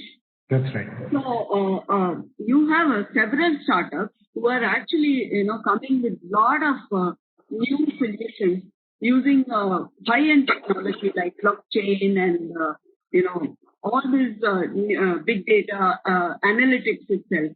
And they are just waiting to enter into the agri-business. At least I personally know many of them.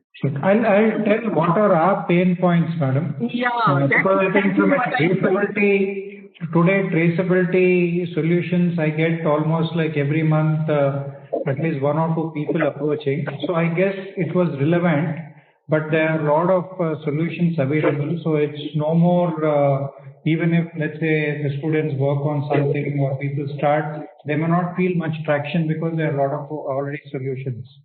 So what are the pain points today is, let's say, from a farming perspective, one is how do we push information to farmers on an instantaneous basis, whether it is about crop condition, whether it is about weather systems, or third is pricing information to the farmer.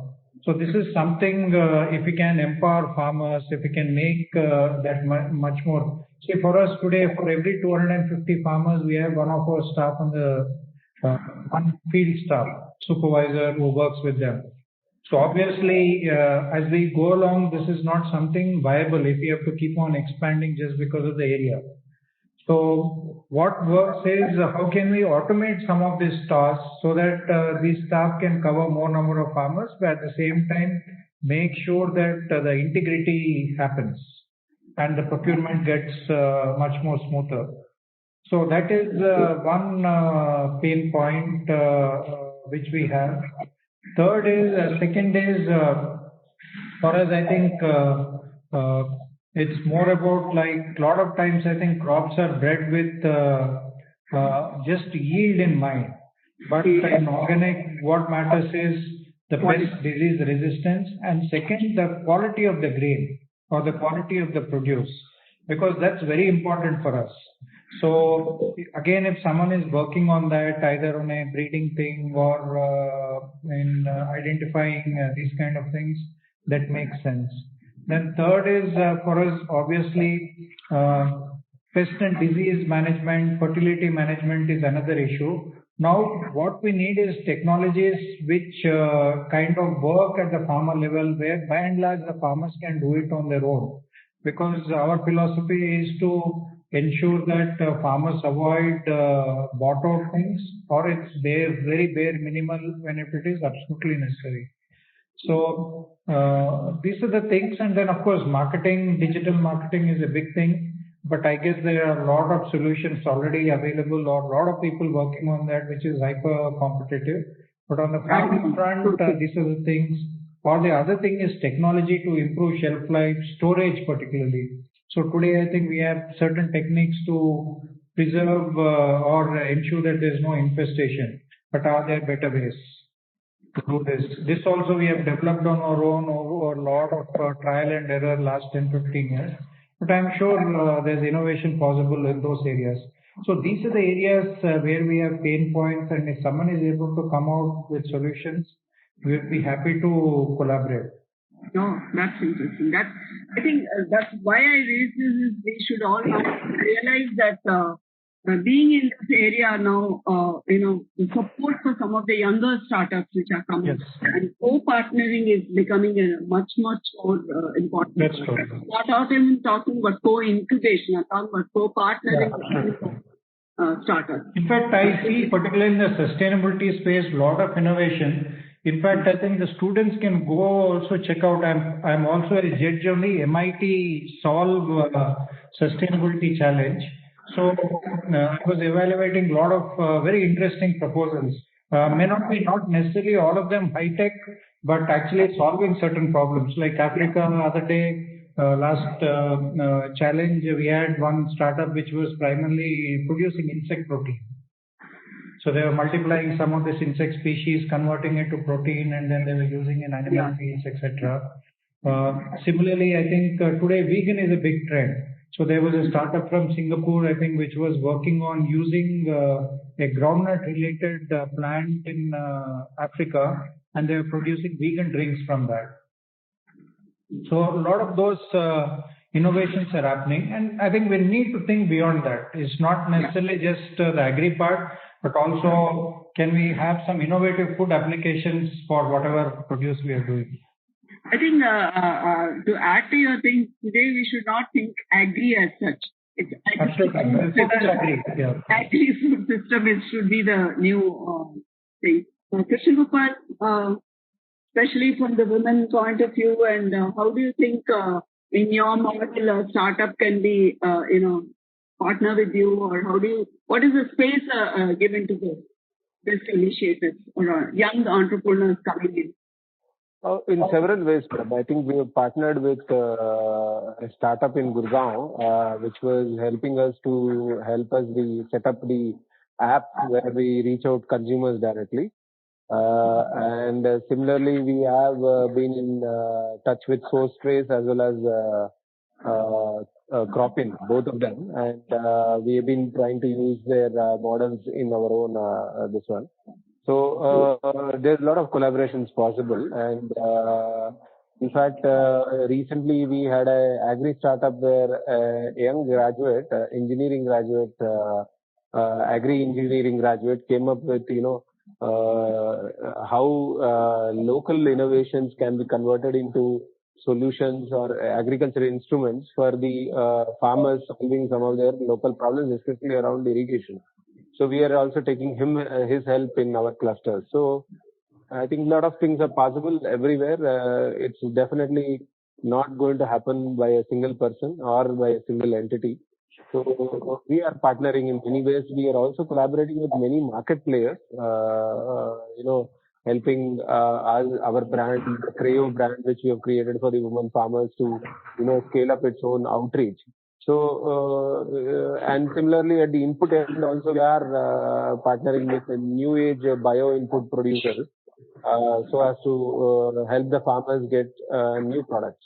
So across the value chain, I see a potential for collaboration both in the technology fronts, bio inputs, as well as the output management. So we are already doing it, and we are open to do more such kind of collaborations, and our outreach only will multiply as we go and service the women farmers.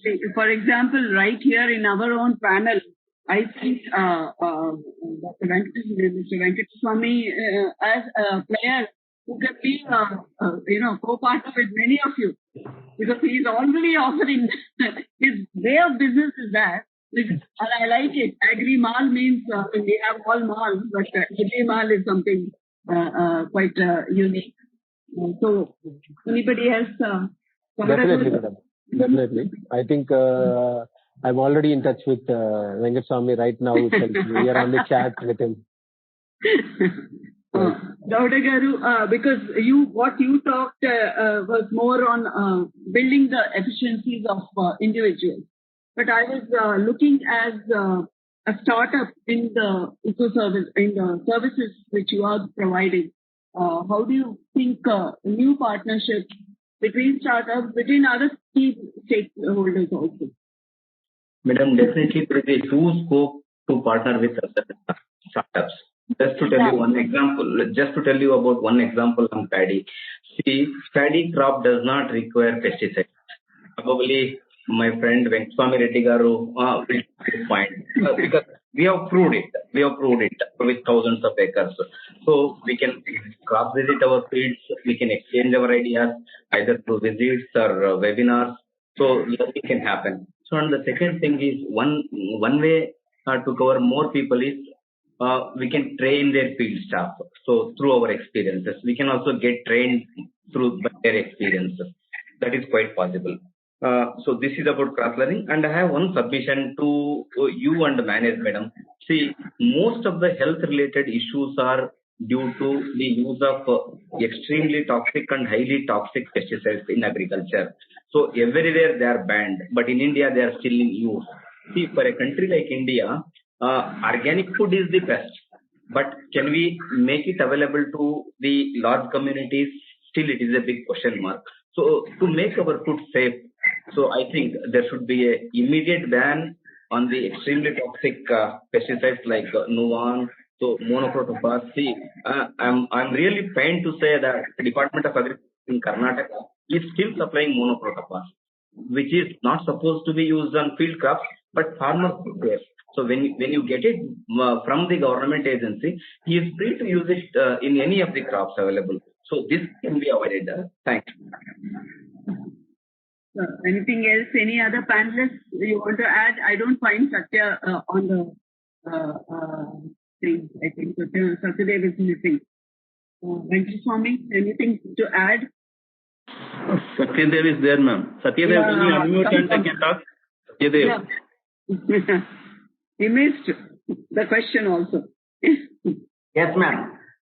No, we have already gone through the questions. You know, what we are trying to look at, especially you, the role you have is more of partnership. I mean, your entire business is based on, bridging many partners together. Yes, ma'am. Yes. One thing, what is the focus if we want to push agripreneurship further, the whole platform? In your model of business, how is there space for the different types of startups? You have technology-enabled focused enablement as a focus of some startups. You have processing. You also have players who are core into agriculture and they are bringing innovative solutions. You have all types of players. So we were actually talking about space. Yes, ma'am. For partnering and co-partnering in the startup community, between the players. So 64 different activities which has a potential partnership, ma'am. Different activities. So everywhere there is a scope for the partnership, starting from the seed development to the marketing. Because ours is mostly the marketing organization, our entire all the so linkages and partnerships are linked to this type of thing. So when it comes to delivery, we have the logistics partner, and for the IT we have the Napanta partner, so mobile application directly connecting all the farmers. That is the partner we are. So fine, all of you. Partnership is important. Yes, ma'am. So partnership is non-avoidable, and unless and until you work with so many people, Krishna Gopal already also talked about it. So you can't do it alone. You have to work on your own core area on your own. But all other things you have to take support and collaborate. But return is what is needed. Yeah, but the question to all of you here in the panel is, we are in a system which has over years, post-independence, actually grown into a very rigid system. Agriculture, if you notice, has never been part of the mainstream. It is essential. Tools are essential. But we have gone into a silo which all of us try to work all on own. And my personal take is that cross-collaboration and cross-partnering, these are new concepts which you hear in the management school. But in the core agriculture scenario, it's something very, very new. People don't like to come out of their silo. I'm talking about even in research institutes, a plant agronomist will not collaborate with at the discipline level also. So what I'm actually trying to, through this discussion, bring out the traits in an extension worker, which should be, some new type of traits have to come up now in our new generation extension professionals. Otherwise, the narrow thinking has to come up. So my question to all of you is three simple traits which manage like institutes should now look at to bring into their training programs and build the new generation extension professionals. Can all panelists give me three traits in the area of knowledge, skills or attitude which should be ingrained into the new professionals, and managers should note it and put it into their training program? I know it's difficult, but yes, correct. Yes, that's true. Can we just think of it? Because management mandate is only capacity building, mainly. Of course it's going, but what are the traits and which it should focus and build the new generation extension profession? That's the theme. Considering that startup is now a reality in the scenario. Any takes? Anybody can contribute? Yes, madam. It is very well noted, madam. Actually, manage doing on this lines, even Agripreneurs, consultants, last 18 years we are promoting. We are very much on it, madam. But we will take it a big way, as you suggested. Yeah, but we need to know where we have to focus now. Sure, the whole story of just telling them go and do demonstrations doesn't work anymore. That's right.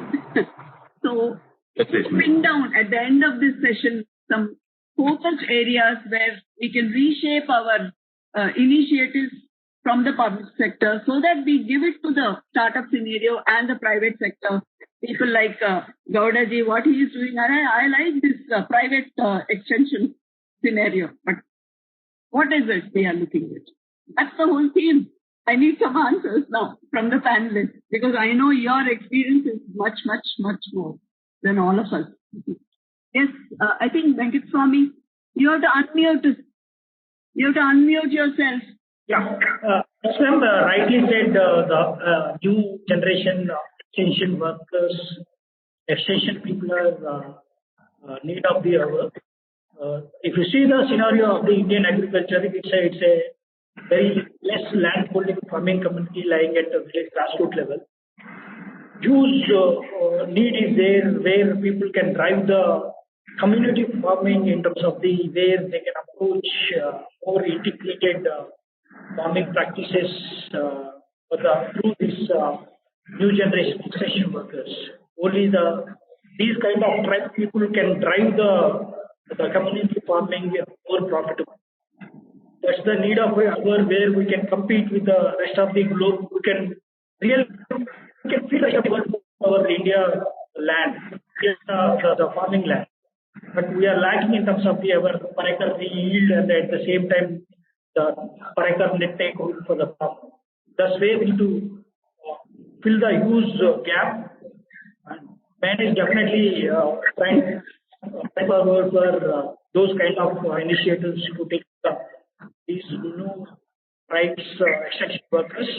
So, anybody else? Madam, can I? Sure.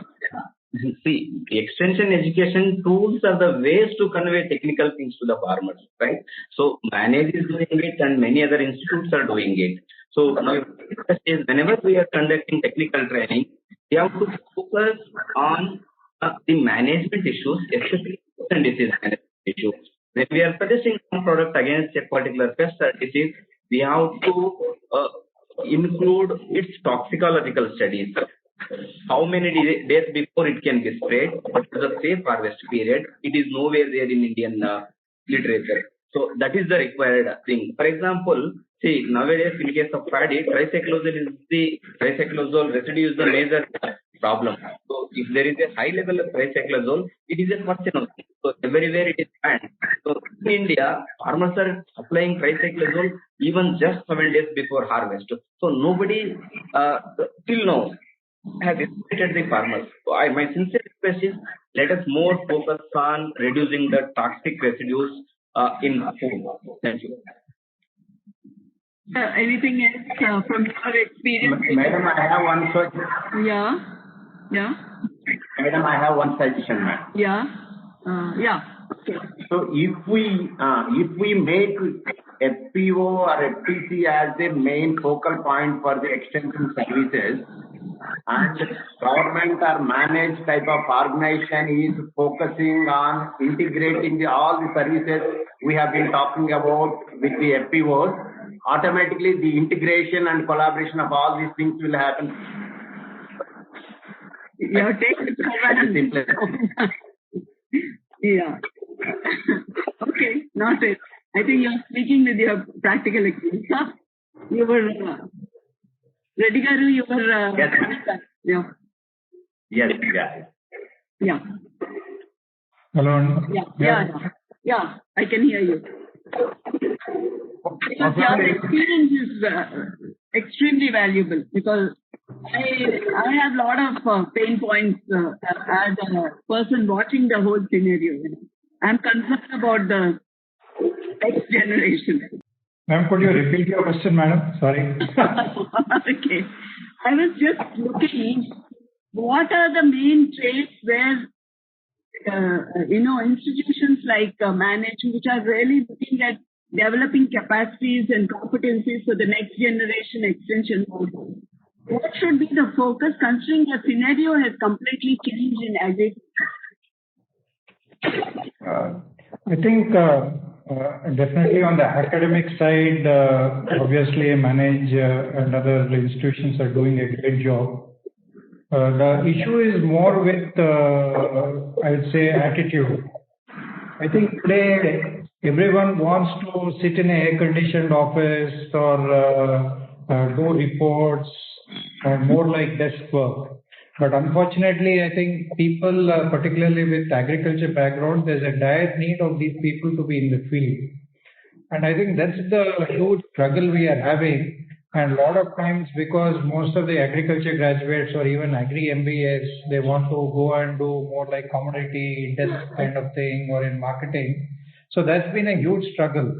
So in fact, a lot of times we are forced to compromise with, let's say, some science students, and then train them in agriculture, and which takes a lot of time. So that's the biggest challenge we have. How do we channelize these people and tell them that work in the field is something really valuable and absolutely essential, and that's what they are getting trained for, I presume, a lot of cases. So I think that's something we'll have to do. Perhaps I think we'll have to show them people who have worked in the field, because all of us have worked very hard in the field. When I joined, I used to travel 200 to 50 kilometers in a bike and start at 6 in the morning and only rest at some 10 or 11 o'clock. I'm sure that will be the experiences of a lot of people here. So I think that's something we need to inculcate. That's the biggest challenge which we find. And a lot of times, initially we used to come to Manage and NAARAM and a lot of these institutes, but then we find people that most of them are not interested. So that's why we had to drop off and then look at the much smaller institutes where people are that much more motivated to make a difference. So I guess that's one big issue. Yeah, I know. With due respect to all the MBAs here, having been part of a lot of MBA Agri-Business at NAARAM itself, most of my students, I agree with you, look for jobs which are more of, the suit and air conditioned rooms, and they don't want to But I think from a pay point of view, most of the organizations pay reasonably well. So that's not such a big issue, but it is more about the attitude of working in the field and rising through it. Obviously, it's not that lifelong they'll be in some remote area, but yes, initial part of the career it will be there, and then afterwards they'll move to better locations. I think so. I think we are on time, Dr. Shiju. Is it because I was told 5:30 is the deadline? It's 5:31. What is instruction from managed team? I can. But I think it's been a great afternoon, I must say. I learned a lot. I also understood that the agri-food space, there are new players, and I give full value to the presence of all the players who are actually contributing a lot at the ground level and making some of what we talk theoretically in our institutions into a more reality. And I foresee that the distance has to be definitely now brought, narrowed down much more. Some of the initiatives which all of you would explain, starting with the ALCE or even going into ABYs. I know personally I have seen many of you, and I learned a lot from some of your initiatives. It would be very interesting for me to, actually start. So this, I take this opportunity to thank this panelists for actually giving me a learning experience, to the managed team, Dr. Saravanan and all of you for giving us this opportunity. And I'm sure all the panelists also will agree that it's been a great evening. And I have made some points, Mr. Saravanan, I will send you by mail some of the bullet form, short and good, so that you can have the thanks one and all. And with this, I call it end of this panel discussion. Thank you. Thank you very much, madam. Always it is a pleasure to have you at managed programs, madam. We always look forward for having these type of initiatives, and you are one of the person who can talk about agriculture extension and also startup ecosystem. We will be always. I must admit, I am not an agriculture extension by training. It's only by practice and experience. You are a real practice. You are real practitioner, madam, and also you talk from your heart. That makes a lot of difference for us. And all these startups, this are all startups we manage. Feel they are new generation extension professional to collaborate, partnership with the public extension system. That's why last 4 years, manage promotes almost 200 plus startups. And we welcome all these startups and also those who are incubated from other centers also to start with work with our Atma and agriculture extension system. The starting incubation center managed main is what Madam was telling. It is for only take the new generation extension personnel along with the public extension system so that it will be public, private and civil society partnership. It becomes a movement. That's what our whole idea. And also we have now new director general. I just have one more point. I think we have now managed should now start thinking of incubation centers also partnering. I think now we have come of age. Incubation centers co-partnering. Congratulations, Dr. Rajashekar, you have joined. Namaskar. Thank you very much. Good to see you back. Co-incubation facilities and partnering between incubations, I think that is very emerging to be a more important point. This point, because you have many incubation centers, you need to actually come together and work. Then only the startups will be benefiting. I come back to you and tell you some of my experiences I keep getting from many startups.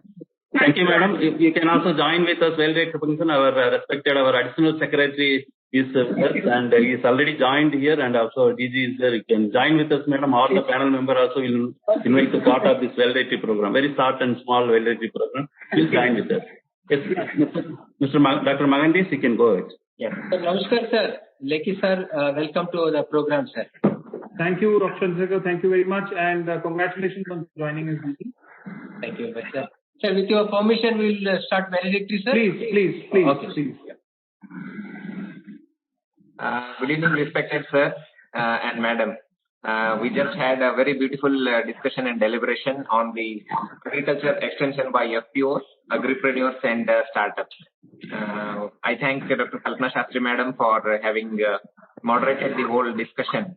And I think the point is well taken, ma'am. You have made us to realize that there is a lot to be done, and we don't shy away from taking additional responsibilities.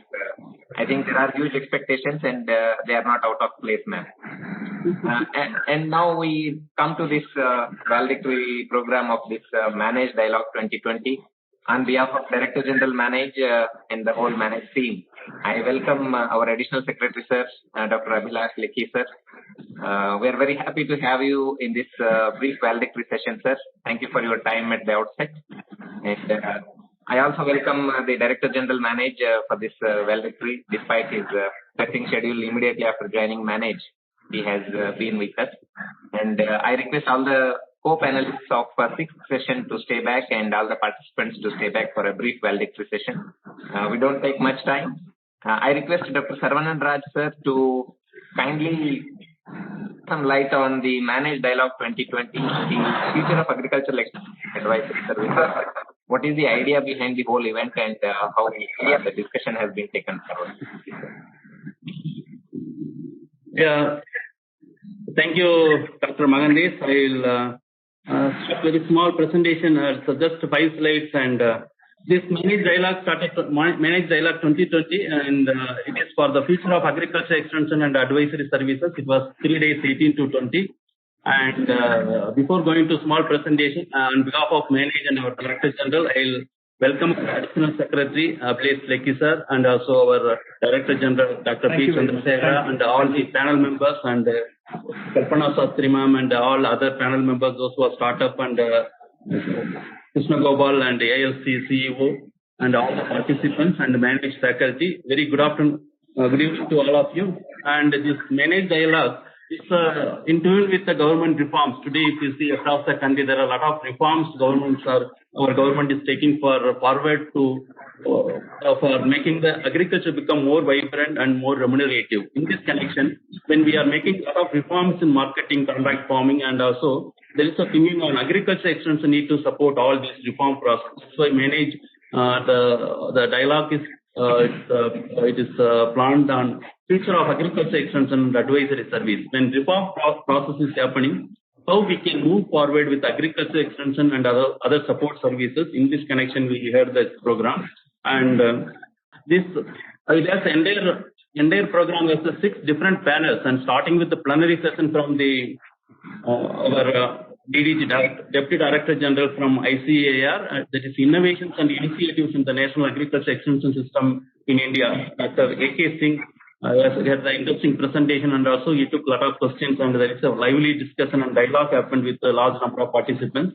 Apart from that, another interesting session we had. It is always 80s, 90s, we are talking about public extension system, but how we can make something like sustainable community extension systems like that. Already some of them are doing like Center for Sustainable Agriculture, and some of the KVKs and universities are already in Kerala, they are implementing. We had the interesting session on sustainable community extension system, followed by today everybody, even COVID time, there is a digital media, it makes a lot of difference when we are communicating or we are doing our own work.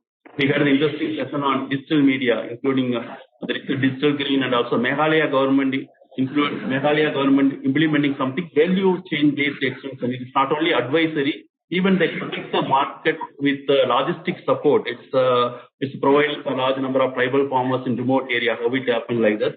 And when Government of India thinking about increasing the income of the farmers, always allied sector, whether livestock, fisheries, it has the great scope. That's why we had the great panel, allied sector extensions, talking about livestock and fisheries, how really we can make a better extension system to increase the farmers' income. We had the Vice Chancellor from Rajasthan Veterinary and Animal Sciences, Bikaner, and also we had the Director from Atari and other seniors from NGOs like BAPE and Consultancy, senior most people, the experts were there. And followed by today morning, we had interesting session on climate smart agriculture from experts from ICAR and also GIZ and also our own faculty. We are having separate center for climate smart agriculture, and there is a director for that, and we had the interesting session. And this session there are panel members and also our chairman Dr. Kalpana Sastry who moderated, and this session is with us. And now there is a current thinking changing, large number of FPOs coming, and there are agripreneurs, consultants, agri startups. How this entire ecosystem we can integrate with our public system so that farmers will get the array of services, not only agricultural advisory service. With this idea, we had this 3-day dialogue. And I'm not going detail. There are large number of discussions, there are a lot of recommendations and other interesting discussion was emerged, but a few points only put. For example, first session always the experts are experts and those who are discussing. It is always they demanded for holistic value chain based extension services. Farmer may not go for the different actors for getting the support. Advisory somebody, support somebody, and other things like that. So we need to have the convergence, and it is the time for providing the something holistic value chain based extension. And also like district level Krishna Vigyan Kendras and our ministries central sector scheme like Atma Agriculture Technology Management Agency, which plays a greater role. Then we need to link and they need to go hand in hand so that the benefits of the extension system reaches large number of people. That was the recommendation from the first session. The discussion was on value chain extension and also linking the Atma and Krishna Vigyan Kendra is the big way, and also convergence. And followed by another interesting session. It was a very interesting session because over the years always we are talking about technology transfer, something like that. That also comes from the top down, from research institutions. We are never thought of taking the farmers' knowledge or integrating farmers' knowledge. That's why this session they are put it something like ecological extension system in it, which is not only technologies coming from the universities or ICAR institutes. It also farmers' innovation or community innovation should be integrated, and so that we can have the better public-private extension system, community extension services, which all whole extension or agriculture development, something like ecosystem oriented. Whatever resources are available, based on that we can have the agriculture development. That was the interesting argument made. Now it is time to move towards something like ecological agriculture and also ecological extension system, taking the farmers' knowledge also into the account equally, where whatever we are taking from the research system. And from this session, next session, we had something like digital extension systems. And even though India last almost 20 years, large number of ICT projects, including our ministry's Kisan call center, Kisan portal, large number of experiments are done. There are projects are rolled out, but still increasing the competencies and capacity of extension personnel towards digitization is a need of the hour. Even some of the discussion they are suggested that we need to have the national level mass digital literacy training for the including farmers and extension personnel, so that we can really harvest the potential of digital extension system like that they articulated. And after this session, we had something like a session for climate smart agriculture. And when it's a new normal, we all are living in the new normal. When we are living new normal, to address the climate and climate centric issues or pandemics or natural calamities, it is a desire to integrate the knowledge and expertise from the various stakeholders.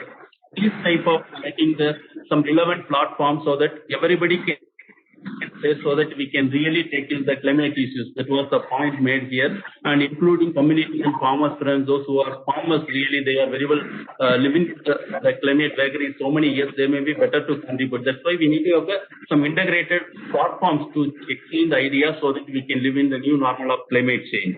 And followed by this session, very interesting session, and it is the whole idea of taking this new generation startups and agripreneurs, and they are coming in the big way. The way they present the startups, and most of them, 4 of them, they are with managed startups, and how we can integrate these type of very dynamic and very enthusiastic. These startups are reaching large number of farmers. How we can integrate with the public extension system. That was the managed role. That's why manage is hosting the Center for Innovation and Agripreneurship. And again, this promoting group approaches like farmer producer organization and reaching them in the aggregators reaching, and also promoting agri-business and rural farmers and women, like something they are managed collaborating with the ALCs. Those type of experiments need to be scaled up, because managed collaborated with UN DISA project with the ALCs. Mr. Krishna Gopal is with us. it is not the giving the training and leaving. Taking the training and making the reaching the farmers or women to take it up next level, and also they are grounding their own business and supporting networking that makes a lot of difference among the rural women. That those type of things we need to take in the bigger way, and also the networking and partnership. Again, there was coming networking and partnership with the public-private extension player, and also agri startups or agri consultants need to be promoted and supported.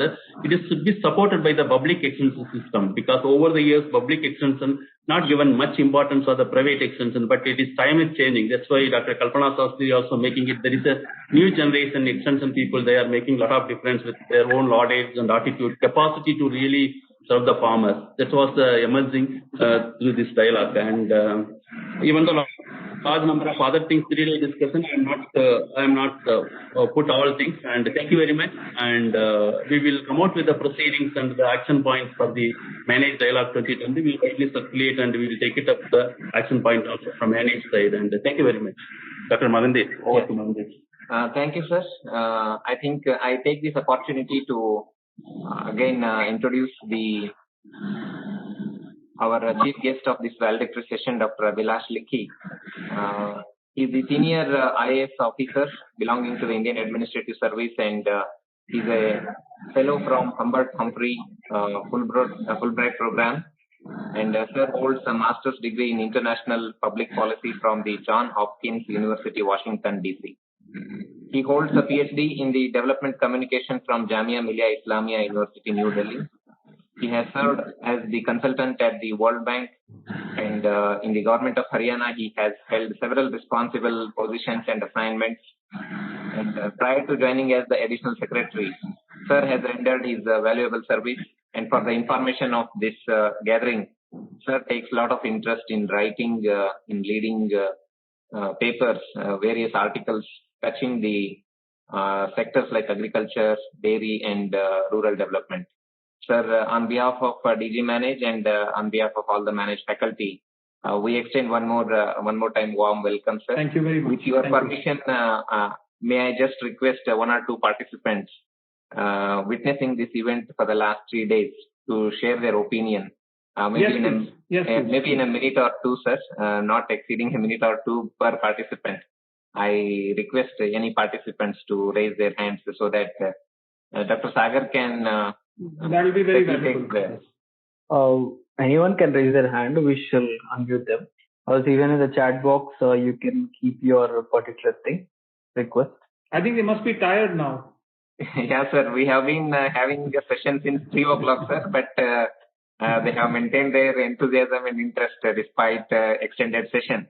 But without wasting much of time, sir, I request Director General Manage to make his remarks.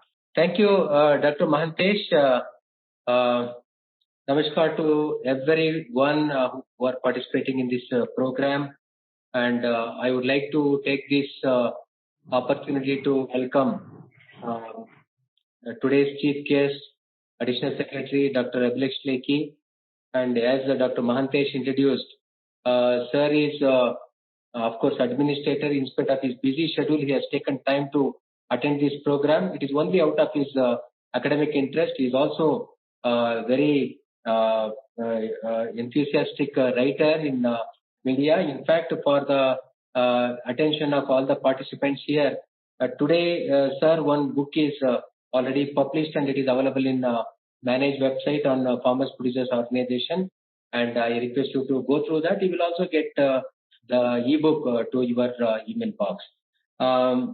Sir, actually, this Managed Dialogue 2020 is an annual event which connects Manage to the roots of extension. There are many organizations, many professionals working in different sectors and nook and corner of the country. And this is an exercise where the Manage connects with the professionals and institutions working for the development of extension. And so that very regularly we get the feedback from them, and that enrich the soil of Manage, because basically ours is a knowledge institution. And based on these enriched experiences, we can share and disseminate better extension to rest of the country. And the another important issue is, this is the occasion where we try to identify the innovations in extension tried by different organizations. The 6 sessions handled during this managed dialogue, they highlighted each theme, each session highlighted a theme, and several innovations were discussed. Not only that goes to the attention of all the participants, in the form of publication, we make all efforts to take it to thousands and thousands of extension workers and other organizations on ICT mode. This is the basic, the objective of dialogue. It also refresh manage and also the partner institutions. My request to all the participants here is, of course, you might have identified several innovations, but pick a few innovations which are relevant to your organizations. When you go back, please try in the field and share your experience with Manage. I think Manage is a platform where we communicate your experience with the rest of the country, so that your experience is also a learning good practice for other people. So this training is not confined to this 175 people, but there is the learning for rest of the country using ICT platform through Manage. Regarding the theme, future of agricultural extension, I think the future agricultural extension must have few ingredients. I think 2 components should be there. Number 1, it should be, this is the expectation of the stakeholders in extension. Number 1, it should be efficient extension. See, whatever the scientists generate, without communication distortion, it should go to the receiver, that is farmer.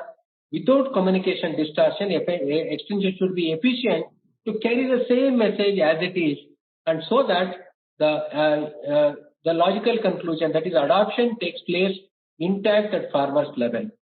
So this is what the first expectation. Second one is, we should also promote effective extension. Effective extension is, it is effectiveness of information dissemination using different combination. We know that in adoption, starting from awareness, interest, adoption, conviction, action. So there are several stages actually. Different stages we need to use different extension methods, and very cost-effective manner it has to be designed. And combination of these methods, I think that is make a very effective extension. Another important expectation from our stakeholders is, it should be cost-effective extension.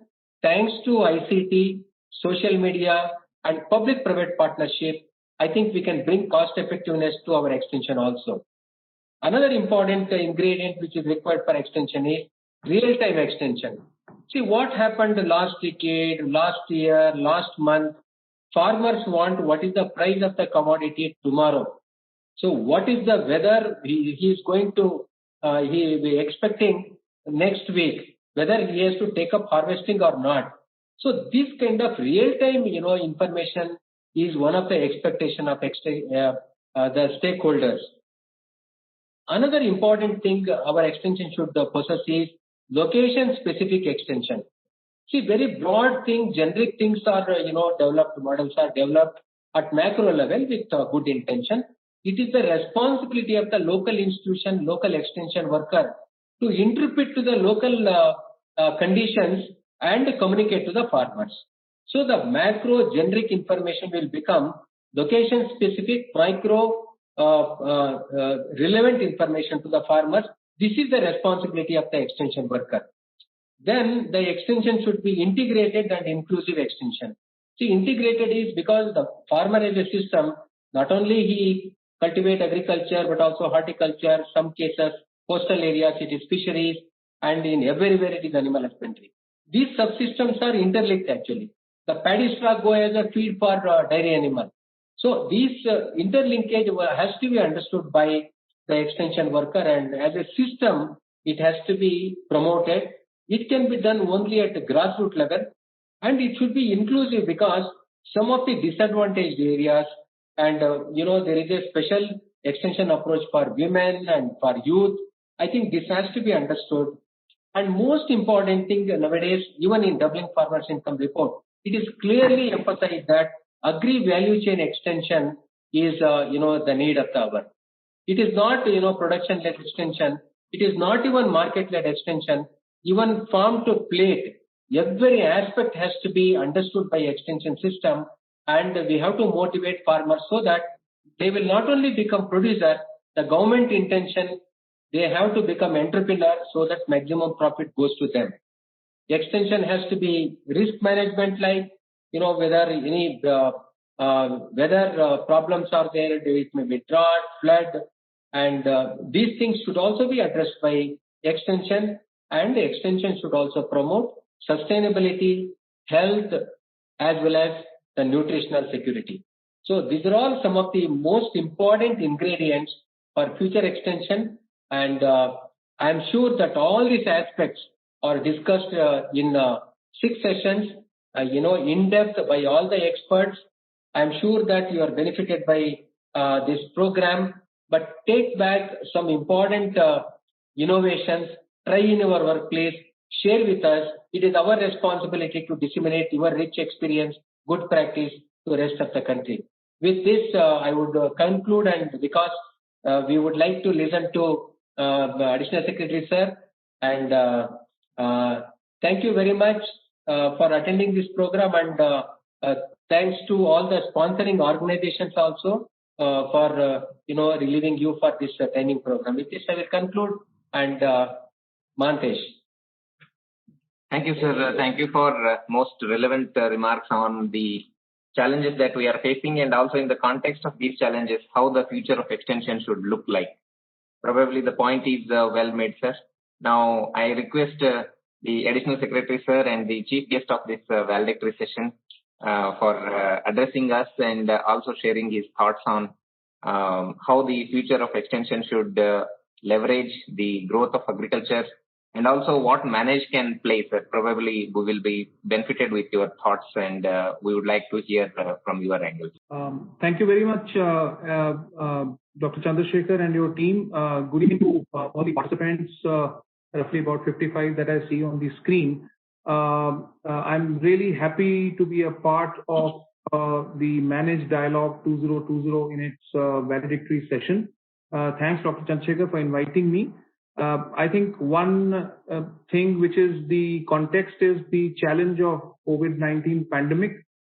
Despite the pandemic, the agriculture sector has done well. I think the state governments, Government of India, all hand in hand need to be given a pat for this growth in the agriculture sector despite the pandemic.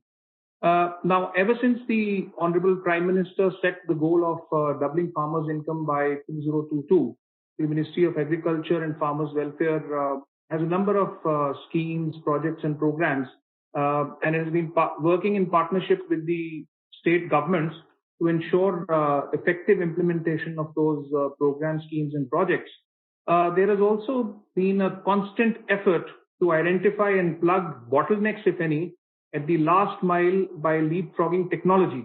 I think the use of technology, as has been mentioned by the panelists here, to ensure not only accountability, transparency, and awareness generation amongst small and marginal farmers is the utmost thing. Now, there are a lot of schemes, and I cannot mention all, but the Government of India takes up purchases at the minimum support price. Government of India has this huge DBT program called PM Kisan. We have the flagship program of PM Fasal Bima Yojana, and a host of other very, very critical schemes which go across to farmers in the areas of micro irrigation, organic farming, soil health cards, mechanization.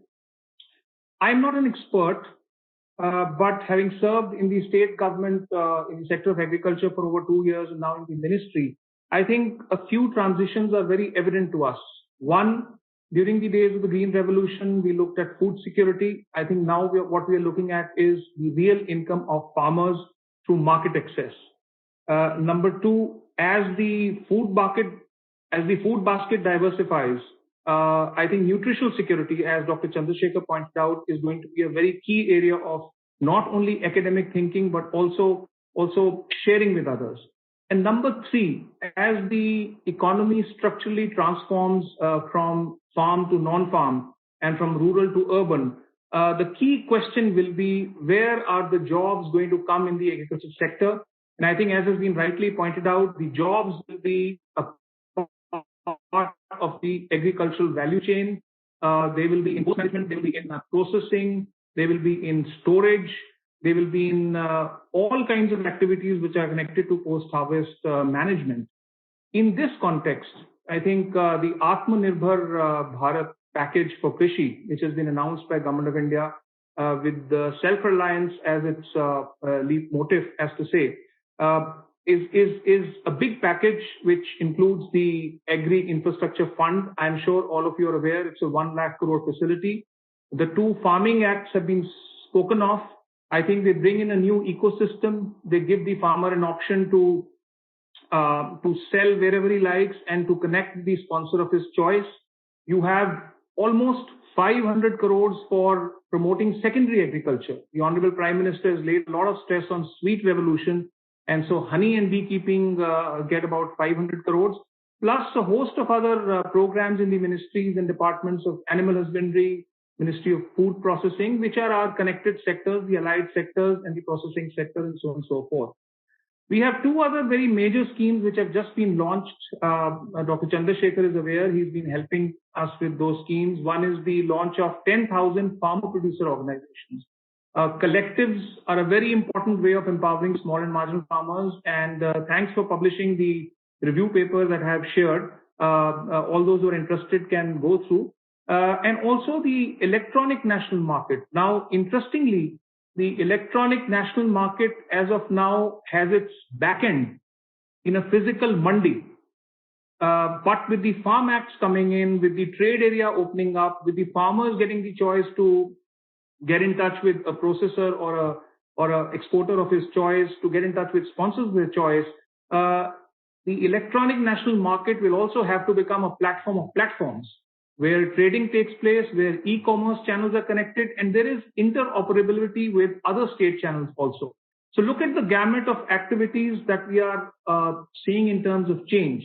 And finally, the key question is, how does all this reach the farmer? Dr. Chandrasekhar just touched upon that, and I think extension is the key. Even in the state government, when I served, I think one of the sad things which I noticed was the lack of extension staff in the field to share package of practices, valuable information on agri value chains. Sometimes I felt sad when a single agriculture development officer had to visit about 17 villages in one go in 1 week. Imagine the plight of the person to be traveling on bicycle or by an auto or by a bus and reaching out to farmers in every gram panchayat and its hamlet. So extension is key. We need to reform it. And I think one point which has distinctly come up in discussions is leapfrogging technology. And Dr. Chandrasekhar added a valuable input to that. Technology to be used to giving messages which are relevant to the local situation, which are relevant to the local last mile, in terms of language, in terms of how they are put across, so that all our small and marginal farmers become a part of the use of that technology, and they are, technology literate. I think that's also very important. We may keep talking of Twitter, Instagram, social media, but ultimately, if the farmer is not educated about those technologies, it won't help. The second point, which was highlighted again in a major way, was that our agricultural extension, human resources in the field have to be abreast of the agriculture value chain dynamics. What is the current context of the Farm Acts? So obviously capacity building in terms of new training programs and manage has a major role to play in that. Last but not the least, I am a big votary of what has been mentioned here, and I keep writing about it in all my articles out of my field experience, having worked in the state. The interconnection between the Krishi Vigyan Kendras and Atma, and I would add one more player to it, the Panchayati Raj institutions. Somehow I think we discount the PRIs because of certain factors, but the Panchayati Raj institutions are direct recipients of funds from the Finance Commission. They are the last mile organization we have. These three organizations in conjunction have to take the messaging through the extension machinery to the farmers.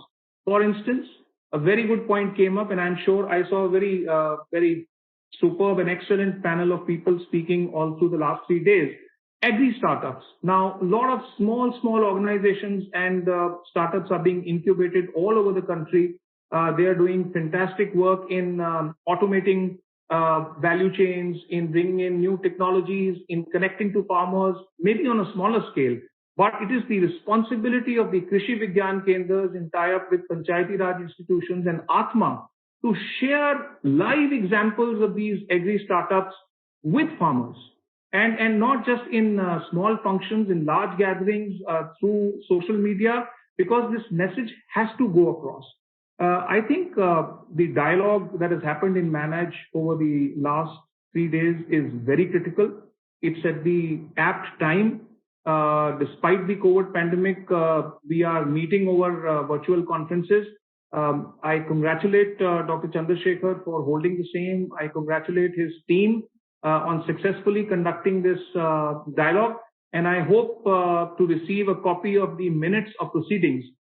I will definitely go through them, and whatever needs to be done at the level of the ministry to strengthen the position of the organization and the process of extension in cooperation with the states, we will look at all those gamuts and get back to Dr. Chandrasekhar. Thank you so much for inviting me here, and all the best. Thank you, sir. Thank you for your assurance and also to guide, manage in your capacity and assuring the support on behalf of the ministry. Sir, without taking much of your time, I would like to thank you, and we look forward to hear more often from you, sir, on different topics. And once the pandemic sort of subsides, I look forward to visiting Manage. I am a man who visits. Unfortunately, one is not able to travel, so that's the biggest hindrance. We'll wait for the day, sir, because a lot of activities are going on. We are very eager to share with you and take your input and guidance, and want to go forward. Thank you very much. Thank you. Thank you, sir. Thank you so much, sir. I formally propose my sincere vote of thanks to Dr. Abhilash Lekhi, sir, Additional Secretary, IAS, for having attended this session and delivered his valedictory address. On the same note, I also wish to thank our Director General Manage, Dr. T. Chandrasekhar, sir, for having been behind as a source of strength for taking this Dialogue 2020 forward. And I also thank Dr. Saravanan Raj, sir. He has been relentless, and so was his team in his center. Thank you for wonderful organization of this Managed Dialogue 2020, sir. And I also thank Dr. Sagar, Dr. Kaushik, and all the members of my team in Dr. Saravanan sir center. And the participants, I don't want to leave you out, because it's been a wonderful discussion. All along there was very good strength, and there was no dip in the interest, but we understand we have stretched you a little too longer than expected, but it was again in the interest of the things, and in the larger picture, it was inevitable. So we thank you for your patience. We thank you for joining Manage Dialogue 2020. Sir, we just had an important session, and I just could not thank them profusely. I thank all the panelists, all the startups and their founders, and also Dr. Kalpana Sastry Madam for having moderated this session. And with this, we wrap up the Manage Dialogue 2020, sir. And probably if I have left anyone, it's purely unintentional. We thank one and all. We wrap the Manage Dialogue 2020. Again, we look forward to meet you all. On behalf of DG, thank you, Magandesh. Thank you, Magandesh, for your Thank you, Magandesh. Thank you, Dr. Saranraj, and all the participants again. And have a wonderful weekend. Thank you. Thank you, sir. Thank you so much, sir. Thanks.